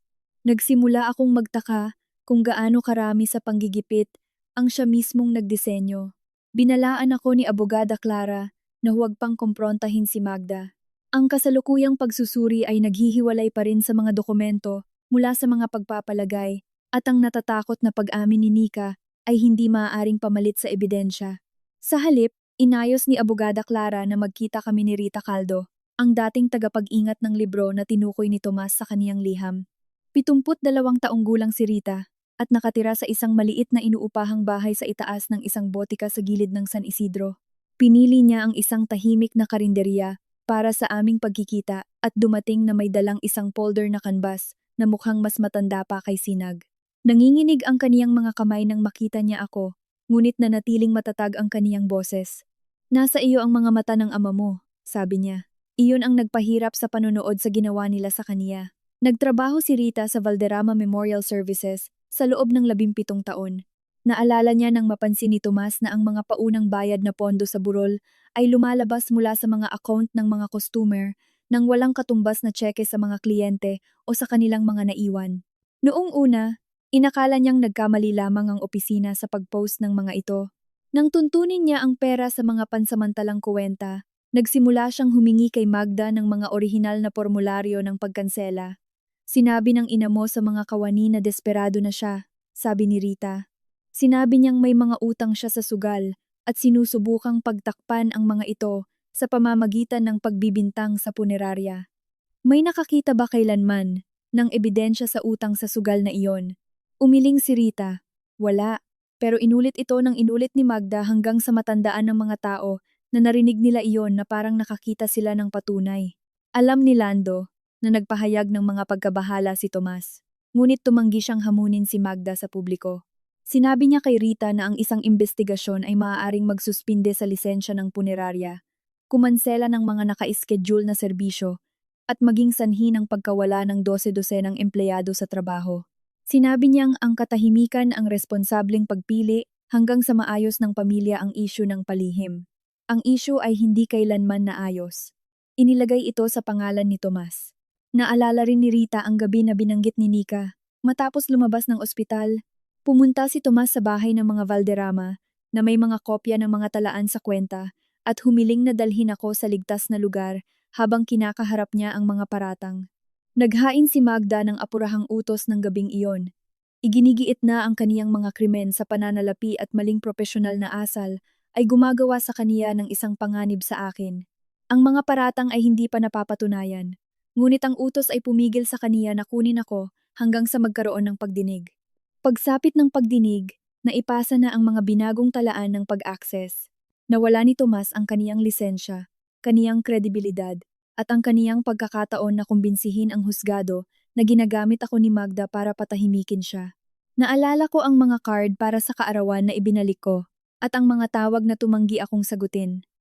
Sinusubukan ni Tomas na makausap ako mula sa loob ng isang kwentong tinuruan na ako ni Magda na paniwalaan. Hindi ko na maibabalik ang mga taong nawala ko. Ngunit kaya kong pigilan ang parehong kwento mula sa paglamon kay Sinag. Nakipagkita sa amin ni Abogada Clara, si Tagasuri Dina, kinahapunan din at inilatag ang kasalukuyang plano ng napakasimple na walang sinuman sa amin ang magkakamali sa layunin nito. Muling inaktibo ni Nika ang account ni Sinag at pinalawak ang mga pahintulot nito. Gumawa ang account ng tagapangasiwa ni Magda ng 27 na peking formularyo ng pagkansela. Ang pisikal na kopya ay inilagay sa loob ng kahon 14, nakaayos na para iskan. Ang inatasang gawain ni Sinag, ang huling nakikitang hakbang.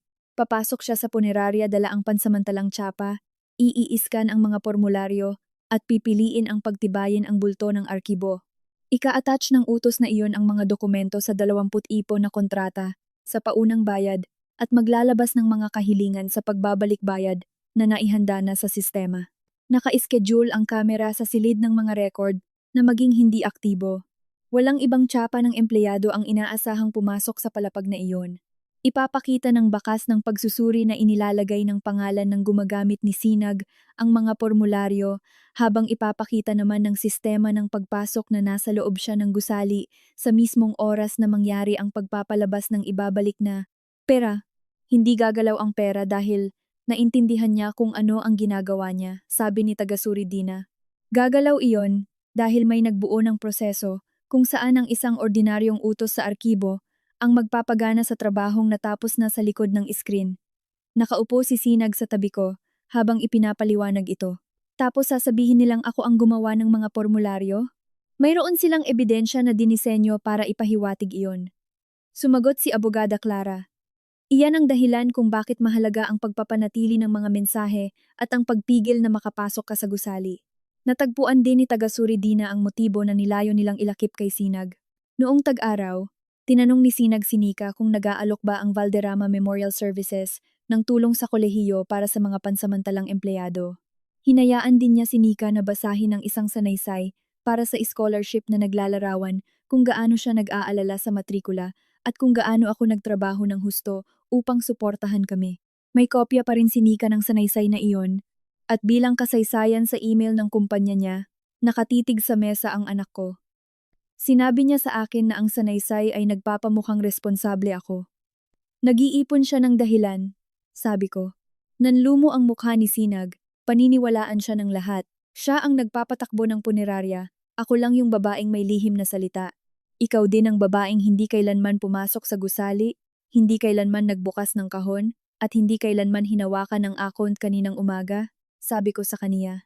Kinailangan ng kanilang plano ang katahimikan mo. Wala ka ng utang na loob sa kanila doon. Ang 27 na kontrata, sa kahon 14, ay ang pinakabagong grupo lamang. Nang ikumpara ng mga tagasuri ang mga lumang aktibidad ng pagbabalik bayad sa mga talaan ng bangko, nakita nila na may hindi bababa sa 30,000 na pamilya ang naapektuhan sa nakalipas na mga taon.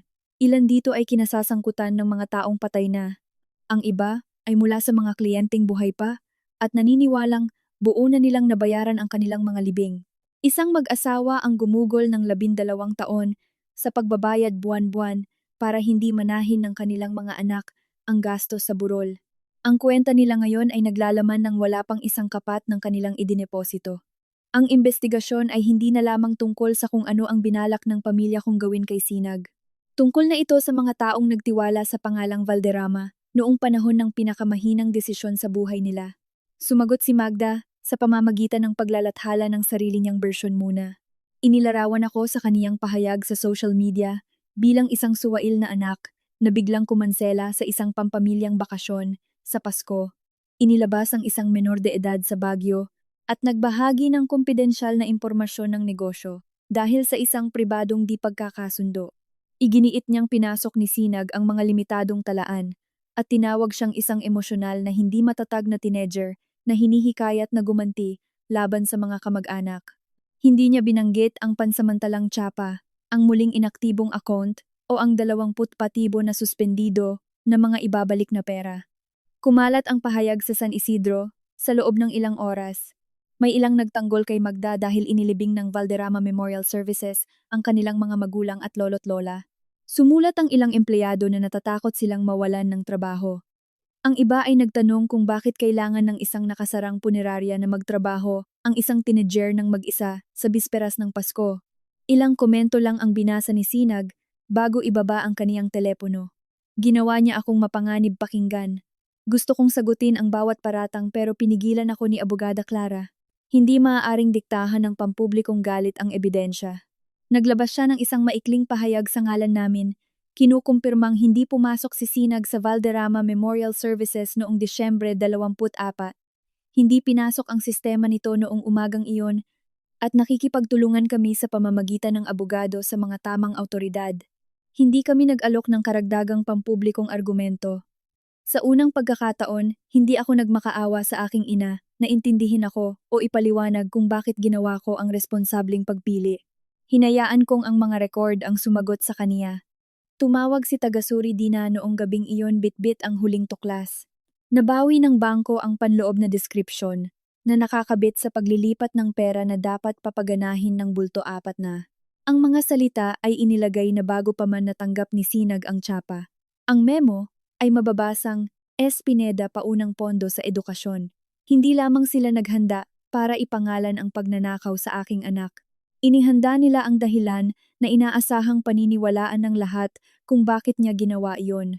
Tinanggal ng mga salitang S. Pineda paunang pondo sa edukasyon ang huling posibilidad na basta na lang nailagay si Sinag sa maling posisyon dahil sa kapabayaan.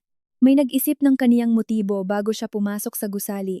bago niya ginamit ang pansamantalang lihim na salita at bago gumalaw ang isang piso.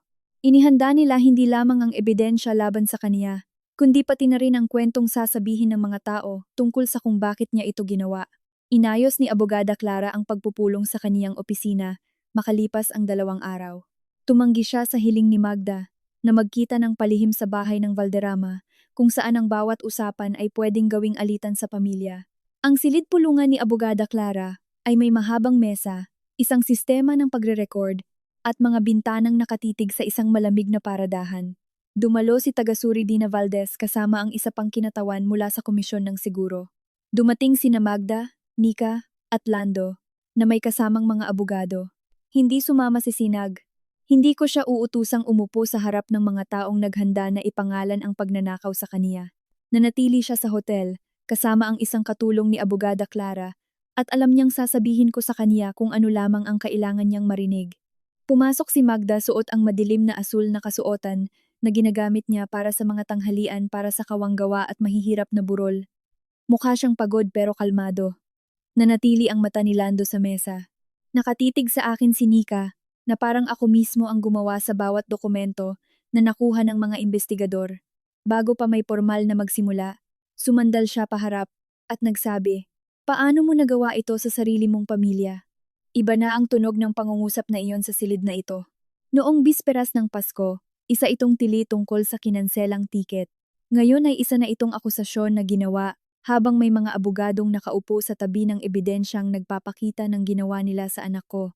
Inilayo ko si Sinag mula sa gusali kung saan inihanda niyang ipangalan sa kaniya ang halos 17 milyong piso. Sabi ko, iyon ang ginawa ko. Hinawakan ng abogado ni Nika ang braso niya, pero umiwas siya.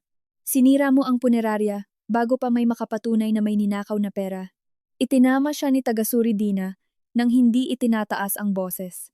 Ang mga pondo ay sinuspinde bago lumabas, ang investigasyon ay tungkol sa paghahanda at tinangkang pagproseso ng mga mapanlinlang na kahilingan sa pagbabalik bayad, gayon din sa mga naunang transaksyon. Naglagay si Abogada Clara ng 4 na dokumento sa harap ko. Napagkasunduan naming magtatanong lamang ako base sa mga record na nakuha na. Hindi ako manghuhula, magbabanta, o bibigyan si Magda ng panibagong pagkakataon para magpanggap na isa itong emosyonal na paghihiganti. Kay Nika ako unang tumingin. Bakit balido lamang ang tsapa ni Sinag mula Disyembre 24 hanggang Disyembre 26? Tumingin si Nika sa kaniyang abogado. Tumatapos siya ng pansamantalang trabaho sa katapusan ng taon. Bakit ini-upgrade ang kaniyang account sa arkibo para payagan siyang magtibay ng isang bulto na nakakabit sa pagbabalik bayad? Hindi ko maintindihan ang lahat ng pahintulot sa software. Ikaw ang tagapangasiwa na pumili sa kanila. Sinabi sa akin ng aking ina kung anong kalayaan ang kailangan. Hindi humarap si Magda kay Nika, ngunit nanigas ang panga niya. Lumipat ako sa susunod na dokumento. Bakit ang kamera sa labas ng silid ng mga record sa ibaba ay naka-schedule para sa pagpapanatili sa eksaktong oras na sinabihan si Sinag na pumasok? Ipinag-cross ni Nika ang kaniyang braso. Sira na ang kamera. Walang nakitang kahilingan para sa pagkumpuni ang kumpanya ng serbisyo. Inilagay ang utos ng pagpapanatili mula sa account mo noong gabi, bago ang biyahe, na wala ang kumpiyansa ni Nika. Sabi ni Ina kailangan daw maging hindi aktibo ang mga kamera habang iniiskan ang mga lumang talaksan ng kliyente. Sa pagkakataong ito ay tiningnan siya ni Magda. Inilapag ko ang memo ng transaksyon sa mesa. Bakit sinasabi sa paglilipat ng pera na S. Pineda paunang pondo sa edukasyon? Nawalan ng kulay ang mukha ni Nika. Hindi ako sumulat niyan. Ipinapakita ng mga record sa sistema na inilagay ito bago natanggap ni Sinag ang tsapa niya, sabi ko. Hindi ako ang sumulat. Lumingon si Nika kay Magda. Siya ang naghanda ng mga padron para sa pagbabalik bayad. Sinabi niya sa akin na ang mga tatak daw ang magpapadali sa pag-reconcile ng mga panloob na kuwenta. Humingi ng pahinga ang abogado ni Magda. Tumanggi si Magda. Walang dahilan para dramahin ang mga ordinaryong desisyon sa negosyo, sabi niya.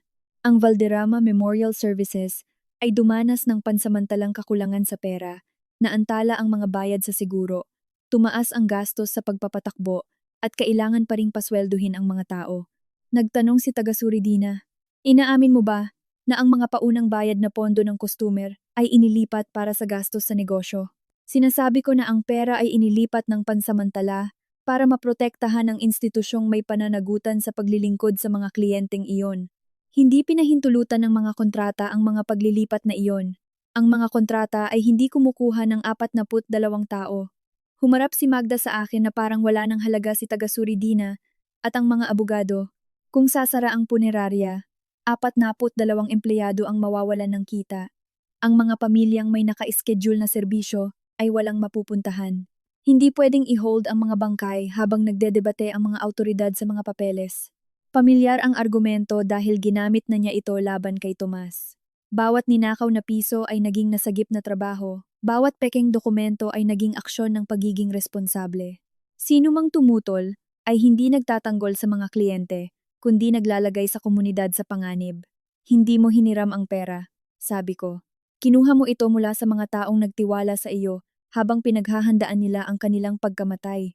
Pagkatapos ay naghanda kang gawing responsable ang isang 17 taong gulang. Walang naglayong saktan si Sinag. Gumawa ka ng pinansyal na motibo gamit ang kaniyang mga plano sa kolehiyo. Ang description na iyon ay isang tatak ng pagtatala. Inaktibo mo ang tsapa niya, pinalawak ang account niya, pinatay ang kamera, at ginawa mo siyang kaisa-isang tao na naka-schedule na pumasok sa gusali. Kailangan niya lang sundin ang mga instruksyon. Sinabi ito ni Magda na parang ang pagiging masunurin ang proteksyon kay Sinag, na parang pwede siyang magpindot ng isang bagay, magpalabas ng pera, at lumabas na walang bahid dahil hindi niya naiintindihan ang makinarya sa likod nito. Siya ang tatanungin. Sabi ko, ang pangalan niya ang lalabas sa bakas ng pagsusuri. Ang tsapa niya ang magpapatunay na nasa loob siya ng gusali. Ang kaniyang sanaysay para sa scholarship ay gagamitin para sabihing kailangan niya ng pera. Aayusin naman ang sistema bago maging seryoso ang anuman. Kung gayon, bakit kailangan ninyong lahat na nasa Boracay? Tumigas ang paningin ni Magda. Inayos ang biyaheng iyon, ilang buwan na ang nakalipas. Ang biyahe na plano ko at pinagbayaran ko. Hindi iyon gumagawa sa iyo na eksperto sa mga obligasyon ng isang negosyo ng pamilya. Tiningnan ko ang babaeng naglaan ng buong buhay ko para magdesisyon kung anong pasanin ang para sa isang Pineda at kung anong proteksyon ang para sa isang Valderrama. Bakit si Sinag? Hindi agad sumagot si Magda. Gumalaw si Nika sa upuan niya. Nakatitig si Lando sa kaniyang mga kamay. Nagtanong ulit ako, kung isa lamang itong pansamantalang paglilipat para protektahan ng mga empleyado, bakit may kailangang sumalo ng sisihin? Bakit kailangang ang anak ko? Nawala ang lungkot sa mukha ni Magda. Umayos ang kaniyang balikat at nawala ang kontroladong lambing sa kaniyang boses. May kailangang bumuhat nito. Walang gumalaw sa kwarto. Tumingin ng diretso si Magda sa akin. Mas mabuti ng isang Pineda kaysa isang Valderrama. Naisip ko na kung aminin man ng aking ina ang kaniyang paniniwala, baka umiyak ako, sumigaw, o magtanong kung paano niya masasabi ang ganoong bagay tungkol sa kaniyang apo. Sa halip, may isang bagay sa loob ko ang tumahimik. Hindi ko na kailangang kumbinsihin siya na karapat-dapat protektahan si Sinag. Alam ni Magda na inosente si Sinag. Pinili niya siya sa mismong dahilan na iyon. Dahan-dahang humarap si Nika sa aming ina. Sa unang pagkakataon, ay nakita ko ang takot sa kaniyang mukha na hindi tungkol sa kulungan o pera. Naniniwala siya buong buhay niya na ang pagiging Valderrama ang magpapaligtas sa kaniya.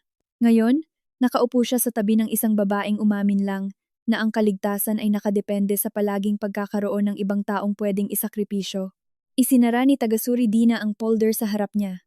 Base sa mga record ng transaksyon, binagong mga pahintulot sa account, tinangkang pagpapalabas, at mga panganib sa kasalukuyang may hawak ng kontrata, nagpapalabas ang komisyon ng agarang pansamantalang pagsuspinde sa autoridad ng Valderrama Memorial Services na humawak ng paunang bayad na pondo sa burol. Tumutol ang abogado ni Magda pero nagpatuloy si taga-Suridina. Ang lahat ng nakabinbing paglilipat ay mananatiling naka-freeze.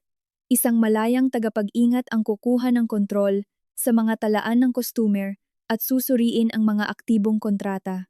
Ang punerarya ay magpapatuloy lamang ng limitadong serbisyo sa ilalim ng panlabas na pangangasiwa habang nagpapatuloy ang investigasyon.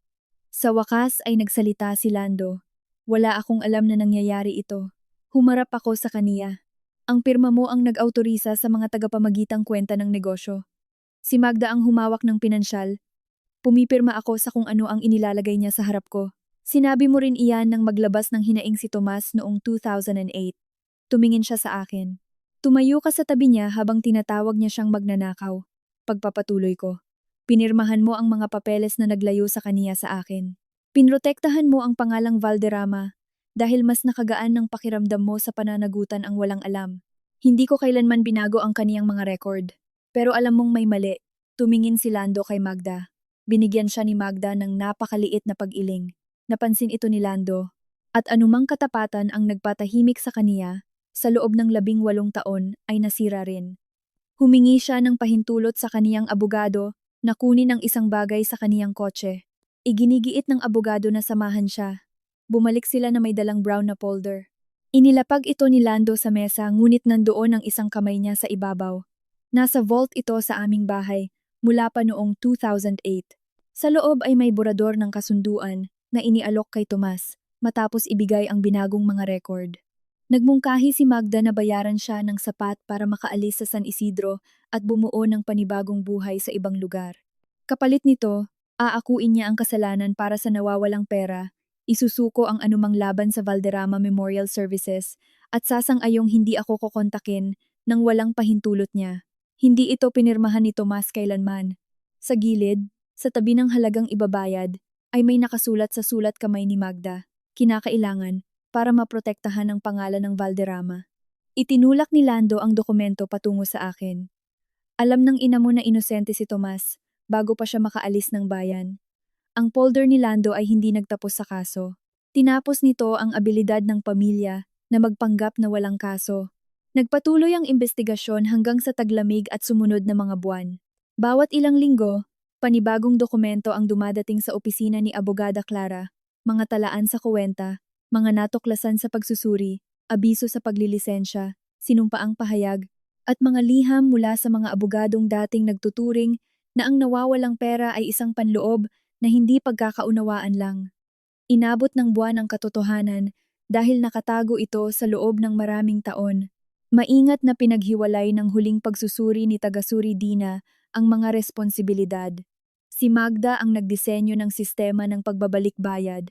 Nagpanatili ng mga tagapamagitang kuwenta ng negosyo at nagdesisyon kung aling mga kontrata sa paunang bayad ang pwedeng ubusin ng hindi nakakatawag agad ng pansin.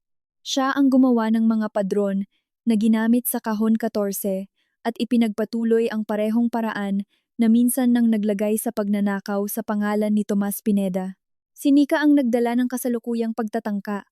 Muli niyang inaktibo ang account ni Sinag, pinalawak ang mga pahintulot, naghanda ng mga pisikal na talaksan, nag-schedule na patayin ang kamera, at inilagay ang pekeng memo ng edukasyon. Nalaman din ng mga investigador na bahagi ng pera na kinuha sa mga nakaraang taon ang nagbayad sa mga personal na utang at luho ni Nika. Hindi si Lando ang gumawa ng sistema ngunit ang kaniyang palusot ng kawalang alam ay hindi umobra sa mga record. Pumirma siya sa malalawak na autorisasyon sa bangko. Binaliwala ang mga irregular na ulat, tumulong sa pagtago sa mga paratang ni Tomas, at itinago ang hindi napirmahang kasunduan sa kaniyang vault sa loob ng 18 taon. Pinrotektahan niya ang pangalang Valderrama sa pamamagitan ng pagtanggi na magtanong kung saan ang mga sagot ay maaaring ikawala ng kaniyang negosyo. Sa wakas, nalinis ang pangalan ni Tomas sa pamamagitan ng mga ebidensya mula sa maraming direksyon. Ang nawawalang teknikal na apendise ay nagpapatunay na ang kaniyang account ay minanipula habang nasa ospital siya. Kinumpirma ng patotoo ni Rita na kinontra niya ang mga paglilipat bago pa siya inakusahan. Ipinakita sa borador ng kasunduan na alam ni Magda na inosente siya. Tinunton ng mga lumang talaan sa bangko ang pera palayo sa kaniya at pabalik sa mga kuwenta na kontrolado ng Valderrama Memorial Services. Binago ng lupon ng mga tagatuos ng estado ang luma nitong parusa. Dumating ang abiso sa isang simpleng sobre na nakapangalan sa mga naiwang ari-arian ni Tomas Pineda. Nakasaad doon na ang konklusyon laban sa kaniya ay umasa sa binagong teknikal na talaan at sadyang peking patotoo. Itinama ang kaniyang profesional na record at binawi ang paglabag. 6 na taon na siyang patay. Nakaupo ako sa mesa ng kusina namin na nasa harap ko ang abiso at sinusubukang magdesisyon kung ano ang ibig sabihin ng hustisya kapag ang taong nangangailangan nito ay hindi na mabasa ang sariling pangalan na walang salitang magnanakaw sa tabi. Nakaramdam ako ng ginhawa, pagluluksa, at hiya sa pantay na sukat. Walang maibabalik dito sa mga tawag na tinanggi ko o sa mga liham na ibinalik ko. Inilagay ni Sinag ang kaniyang kamay sa ibabaw ng sa akin. Gugustuhin niyang malaman mo? Tumango ako pero hindi ako nakasagot. Hindi agad nagsara ang Valderrama Memorial Services. Binalaan ako ni Tagasuri Dina na ang biglaang pagsasara ay makakasira sa parehong kliyente na nais protektahan ng investigasyon. Isang malayang grupo ng serbisyo sa punerarya ang itinalaga para patakbuhin ang mga aktibong kaso, mapanatili ang kontrata, at mailipat ang mga paunang bayad na kuwenta sa protektadong pangangalaga. Nagpatuloy ang mga naka-schedule na burol. Hindi pinilit na ilipat ang mga mahal sa buhay ng mga pamilya sa gitna ng paghahanda. Pinanatili ng maraming empleyado ang kanilang trabaho sa ilalim ng pansamantalang pamunuan habang ang pamilya Valderrama ay nawalan ng lahat ng awtoridad sa pamamahala. Mas nagkaroon ito ng halaga sa akin. Sa mga unang linggo, ginamit ni Magda ang mga empleyado bilang pananggalang. Sabi niya, ang pagbubunyag ng pandaraya ay sisira sa 42 kabuhayan. Napatunayan ng malayang pamamahala na ang mga manggagawa at ang pangalang Valderrama ay hindi iisa. Makakapagsilbi ang negosyo sa komunidad nang hindi pinapayagan ang inako na kontrolin ng pera. Mas mabagal ang proseso ng pagbabalik bayad. Ang ari-arian ng negosyo, rest house sa lawa ng pamilya, at bahagi ng halaga ng bahay ni Magda at Lando ay inilagay sa ilalim ng pangangasiwa ng korte. Ang pondo ay ginamit para gumawa ng pondo para sa pagbabalik bayad sa mga kliyenteng nabawasan o nawalan ng laman sa kanilang paunang bayad na kuwenta sa burol. Nakilala ko ang ilang pamilya sa pamamagitan ng tagapag-ugnay ng mga biktima. Isang babaeng nagngangalang Ginang Dahlia ay nagbayad ng burol ng kaniyang ina buwan-buwan dahil hindi niya gustong harapin ng mga anak ang utang na dala-dala niya nang mamatay ang kaniyang ama. Isang retiradong guro na nagngangalang Ginoong Enriquez ang naniwalang ganap na siyang bayad sa kaniyang burol. Ipinakita sa pagsusuri na higit sa kalahati ng kaniyang kwenta ang nailipat na taon bago pa man. Wala silang pakialam sa biyahe namin noong Pasko. Mas importante sa kanila na ginamit ng isang respetadong punerarya ang takot nila na maging pabigat bilang panggagalingan ng pera. Ang pakikinig sa kanila ay nagpabago sa kung paano ko naintindihan ang nangyari. Nakahanda si Magda na isakripisyo si Sinag, ngunit hindi si Sinag ang unang taong walang kalaban-laban na ginamit niya. Ang buong sistema ay nakadepende sa pagdadalamhati, katandaan, at labis na pagtitiwala ng mga kliyente para hindi na nila masuri ang bawat transaksyon. Nang magbigay ako ng formal na pahayag, hindi ako nakatutok sa mga kwarto sa hotel o nakanselang biyahe. Ipinaliwanag ko kung paano ginamit ng mga nakatatanda ang simpleng gawaing pagtitiwala bilang ebidensya laban sa isang bata. Tumanggap si Sinag ng trabaho sa tag-araw, nagbahagi ng sanaysay para sa scholarship, at sumunod sa instruksyon ng kaniyang lola at tiyahin. Ginawa ni Magda at Nika ang mga ito bilang tsapa, pinansyal na motibo, at bakas ng pagsusuri. Nagsalita rin ako tungkol sa reputasyon. Naniwala ang San Isidro sa pamilya Valderrama dahil inilibing nila ang mga henerasyon ng residente roon. Ang pagrespeto na ito ay nagpabawas sa pagkwestiyon ng mga tao sa kanila, hindi nagpatunay na karapat-dapat sila sa walang kwentang pagtitiwala. Bago umusad ang kasong kriminal, nakipag-usap ang abogado ni Magda kay Abogada Clara para sa isang pribadong usapan. Magpapalabas si Magda ng pampublikong paghingi ng tawad sa pag-alis kay Sinag sa biyahe. Babayaran niya ng buo ang pag-aaral ni Sinag sa kolehiyo at maglalagay ng karagdagang ipinagkatiwalang pondo para sa graduadong pag-aaral. Kapalit nito, ilalarawan ko ang Kahon 14 bilang isang hindi pagkakaunawaan dulot ng hindi maayos na panloob na kontrol kaysa sa sadyang pagtatangkang isama ang anak ko. Kasama sa alok ang higit na malaking pera kaysa sa naipon ko sa buong buhay ko. Nang sandaling iyon, naintindihan ko kung bakit naniwala si Magda na baka umubra iyon. Pera ang naging wika niya tuwing hindi na maganda ang pagmamahal, pananagutan, o katotohanan. Tinanggihan ko. Hindi ako humingi ng matrikula, ng ipinagkatiwalang pondo, o pampublikong paghingi ng tawad. Sa tulong ni Abogada Clara, hinihiling ko na sa bawat opisyal na record, malinaw na ilalagay na hindi gumawa, nag-upload, o nag-autorisa si Sinag ng mga mapanlinlang na kahilingan. Hinihiling ko ang mga nakasulat na abiso sa paaralan niya, sa mga organisasyon ng scholarship na nakatanggap sa bintang ni Magda, at sa bawat ahensya na nakakita sa kaniyang pangalan noong investigasyon. Hiningi ko rin na walang litrato, recording, pahayag, o larawan ni Sinag ang gagamitin sa anumang pampublikong paghingi ng tawad o pagtatangkang bumuo ulit ng reputasyon ng Valderrama. Gusto ni Magda ng video kung saan hihingi siya ng tawad sa kaniyang apo. Sabi ng kaniyang abogado, magpapakita raw ito ng paghilom at mababawasan ang galit ng publiko. Tumanggi si Sinag. Hindi ako tatayo sa tabi niya para masabi ng tao na pinatawad na siya, sabi niya. Maaari siyang humingi ng tawad nang hindi na ako ginagamit.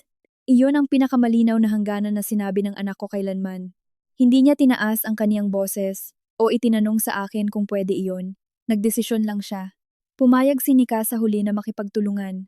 Nagbigay siya ng mga lihim na salita, tinukoy ang mga lumang account, at umaming gumawa siya sa tsapa ni Sinag at pagbabago sa mga pahintulot niya. Ang pagtulong niya ay nakabawas sa kaniyang sentensya, pero hindi nabura ang papel niya. Sa unang pagkakataon, hindi siya nakatago sa likod ng mga instruksyon ni Magda at natawag pa rin ang sariling inosente. Sinuko ni Lando ang kaniyang propesyonal na lisensya. Kinaharap niya ang mga sibil na reklamo para sa mga naaprubahang transaksyon at pagtatago ng impormasyon na konektado sa kaso ni Tomas. Nagpadala siya ng liham sa akin na nagsasabing ang katahimikan ang nakita niyang pinakamadaling gawin. Ibinalik ko iyon sa pamamagitan ng kaniyang abogado ng walang sagot. Sa buwan ng Setyembre, tinanggap ng korte ang malaking pasiya. Ginawa na ang mga kalkulasyon sa pagbabalik bayad at inayos na ang mga petsa ng sentensya. Patuloy na sinasabi ni Magda na siya ang taong gumawa lang ng dapat gawin para mailigtas ang institusyon ng pamilya. Kinahapunan bago ang pagdinig ng kaniyang sentensya, natanggap ng opisina ni Abogada Clara ang isang personal na sobre para sa akin. Walang address na pagbabalikan, ngunit nakilala ko ang sulat kamay ni Magda bago pa ito inilapag ni Abogada Clara sa mesa. Sa harap, sumulat ang ina ko ng 3 salita, sa tunay kong anak. Kahit tapos na ang lahat, ginagamit pa rin niya ang katagang sumugat kay Sinag. Umaasa na magpaparamdam ito sa aking napili para makabalik. Binuksan ko ang sulat ni Magda sa opisina ni Abogada Clara matapos umuwi ni Sinag. Hindi ko dinala sa hotel, inilapag sa mesa sa kusina o itinanong sa aking anak kung gusto niyang basahin kung ano ang isinulat ng kaniyang lola. Ginamit na ni Magda ang pangalan ni Sinag, plano sa kolehiyo, kasaysayan sa trabaho, at pagnanasang kabilang-bilang mga gamit. Hindi na niya magagamit ang kuryosidad ng anak ko bilang panibagong paraan pabalik sa aming buhay. Nagsimula ang liham sa mga salitang humihingi ako ng tawad na nasaktan ka. Hindi humingi ng tawad para sa paggawa ng mga padron para sa pagbabalik bayad, hindi para sa paglalagay ng pansamantalang tsapa sa kamay ni Sinag o sa paghahanda sa pinansyal na motibo sa pangalan niya. Hindi sa pagpili ng bata dahil may dala siyang pineda sa halip na Valderrama. Sumulat si Magda na gumawa siya ng mga mahihirap na desisyon sa panahon na ang punerarya ay nahihirapan. Inulit niya na 42 na empleyado at daan-daang lokal na pamilya ang nakadepende sa kaniya. Sabi niya, ang bawat aksyon ay inilaan upang protektahan ang institusyon na mas malaki sa kahit sino mang individual.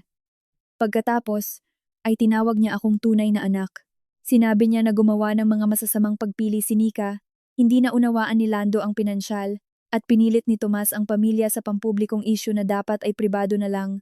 Inamin niyang may mga pagkakamaling nagawa, pero hindi niya pinangalanan kung sino ang gumawa nito. Inilarawan niya ang Kahon 14 bilang desperadong pagtatangkang patagalin ang pagbagsak ng pananalapi, hindi isang planong maglagay sa pagnanakaw sa pangalan ni Sinag. Hinihingi ng huling pahina na tumayo ako sa tabi niya pagkatapos ng sentensya at tulungan itaguyod kung ano ang natitira sa pangalang Valderrama. Humihingi pa rin ng tawad si Magda nang hindi sinusuko ang kwento na gusto niya. Nais niya na tanggapin ko ang titulong tunay na anak, kapalit ng pagtulong sa kaniya na makaiwas sa katotohanan ng ginawa niya sa aking tunay na anak. Hindi ako gumawa ng emosyonal na sagot. Hindi ko pinaliwanag ulit kung bakit nararapat kay Sinag ang proteksyon o ilista ang bawat kasinungalingan na sinabi ni Magda tungkol kay Tomas. Nagpadala si Abogada Clara ng sagot na nagsasaad na si Magda ay hindi pwedeng direktang kumontak kay Sinag o sa akin, gumamit ng aming mga pangalan o larawan sa anumang pampublikong pahayag, o magpadala ng mensahe mula sa kamag-anak, empleyado, o miyembro ng komunidad. Lahat ng kinakailangang usapan ay dadaan sa abogado namin. Sa unang pagkakataon, ang katahimikan ay hindi ginamit ni Magda sa akin. Iyon ang hangganan na pinili ko. Nagtapos ang kasong kriminal sa mga sumunod na buwan.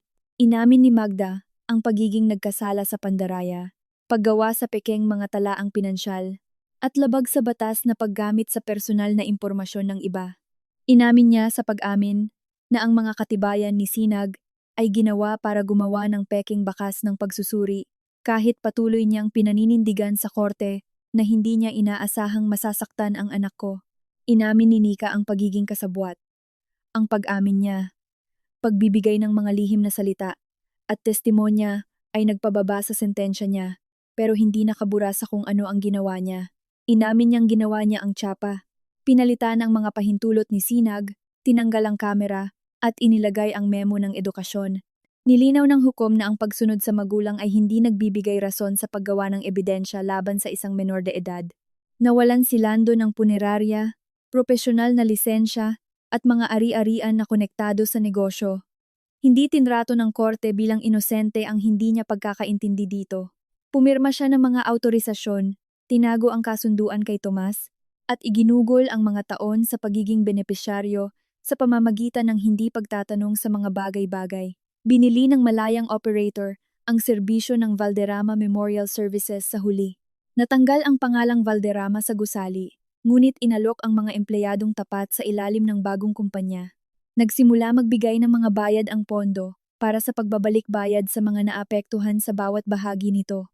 Hindi nito maibabalik ang tiwala na nawala, ngunit naibalik ang perang hindi kailanman naging pag-aari ng pamilya ko. Isang linggo makalipas, malinis ng formal ang pangalan ni Tomas sa kaniyang propesyonal na record. Pumunta ako sa puntod niya sa Baguio. Dala ko ang binagong abiso mula sa lupon ng mga taga-tuos at ang liham na sa wakas ay nabuksan ko na. Ang lapida niya ay simple at walang nabanggit sa propesyon niya o pangalang nawala. Pumasok ang mga dampi ng hamog sa mga nakaukit na letra. Hindi ko siya tinawag na perpektong ama. Hindi sapat ang nalaman ko para gawin siyang ganoon. Nagalit siya sa ibang liham at dumating ang mga taong ang hiya at pagkatalo ang nagpaiwas sa kaniya. Ang paglinis sa kaniyang pangalan ay hindi nangahulugang kasalanan ng lahat si Magda. Pero inamin kong naniwala ako sa taong nanakit sa kaniya dahil ginawa nila akong panatag sa kanila. Ipinagpalit ko ang pisikal na nananatili sa magulang na nakikipag-usap ng totoo. Binasa ko ng malakas ang isang pangungusap sa huling liham. Sana ay hindi mo inilaan ang buhay mo, napatunayan ang halaga mo, para sa mga taong kumikita sa pamamagitan ng paggawa mong magduda rito. Dinala ng hangin ang katahimikan ng mga puno ng pino. Walang sumagot, ngunit hindi ko na kinailangan ito para malaman kung ano ang dapat kong ihinto. Graduate sa mataas na paaralan si Sinag nitong Hunyo. Malinis ang kaniyang pangalan sa mga opisyal na record na may kaugnayan sa investigasyon at nabigyan ng pagtatama sa mga organisasyon ng scholarship na unang binigyan ng akusasyon ni Magda. Nagpasa siya sa kolehiyo nang hindi itinatago ang kaniyang trabaho sa tag-araw o gawing sentro ng kaniyang aplikasyon ang insidente. Hindi siya pumiling maging abogado, tagasuri o investigador dahil sa nangyari. Pinili niya ang disenyong pangkapaligiran, isang kurso na paborito niya na bago pa pumasok ang kahon 14. Naging panatag ako dahil ang krimen sa aming pamilya ay hindi kailanman nakapili sa kinabukasan ng anak ko. Sa pagtatapos, isinuot niya ang pulang pangginaw sa ilalim ng toga na plano sana niya isuot sa biyahe namin noong Pasko. Sa pagkakataong ito, pinili niya ito dahil gusto niya, hindi para sa asensong inaasahan ni Magda. Sumunod na Pasko, nagbakasyon kami ng mas kaunti sa isang tahimik na bayan sa Palawan. Walang mamahaling pribadong malaking sasakyan sa paliparan o nakaimprentang talaan ng biyahe. Sumama si Abogada Clara sa loob ng 2 araw at ilang kaibigan ang naghapunan. Ngunit sa buong linggong iyon, kasama ko lamang si Sinag. Nag-almusal kami kung kailan kami gutom, naglakad sa tabing dagat, at binago ang plano ng walang pagtingin na kasalanan ito. Walang tumitingin kung sino ang nakapagbayad ng sobra. Walang umaayos sa apelyido. Noong huling umaga, binalanse ni Sinag ang telepono sa hawakan ng balkonahe. Tumayo kaming magkatabi habang ang liwanag ng araw ay dahan-dahang sumisikat. Ang litrato ay hindi naging perpekto. Dinala ng hangin ang buhok ko at natatawa na siya bago pa makuhanan ito ng litrato. Ngunit ito ang unang pampamilyang litrato na iniingatan ko na walang hinihintay sa isang puwang kung sino ang dapat narito. Nananatili kami sa tabi ng tubig matapos sumikat ang araw. Ipinasok ni Sinag ang mga kamay niya sa kaniyang jacket at tumingin sa akin. Nagsisisi ka bang kinansela mo ang biyaheng iyon noon? Tanong niya. Naisip ko ang perang nawala sa akin, ang ina na hindi ko na kinakausap, ang kapatid kong ginamit ang pangalang Valderrama, imbes na ang anak ko, at ang aking ama na nahuli sa pagpapatunay. Nagsisisi ako sa maraming taong ginugol ko para bumili ng posisyon sa kanilang pamilya. Sabi ko, nagsisisi ako dahil ipinaramdam ko sa iyo, nang hindi kinukusa, na maging sunod-sunuran lang. Tumingin si Sinag sa sikat ng araw, ngunit hindi mo pinagsisihan ang umagang iyon. Niyakap ko siya. Hindi ko pagsisisihan ang paggising ko at pagdala sa iyo ng malayo. Isang taon na ang nakararaan. Tumawid kami sa isang madilim na daan bago sumikat ang araw, dahil ang mga taong nasa loob ay itinuring ang aking anak na isang estranghero na pwedeng iwan kahit saan. Ngayon, ang liwanag ay umaagos sa tubig, at walang naghihintay ng permiso upang tawagin itong pamilya. Ang totoong pamilya ay hindi kailanman magiging taong sumusuporta lang kung makikinabang sila. Ang totoong pamilya ay ang babaeng kasama ko sa bawat pagsikat ng araw at ang pangako na tinupad kong hindi na siya maiiwan pang muli.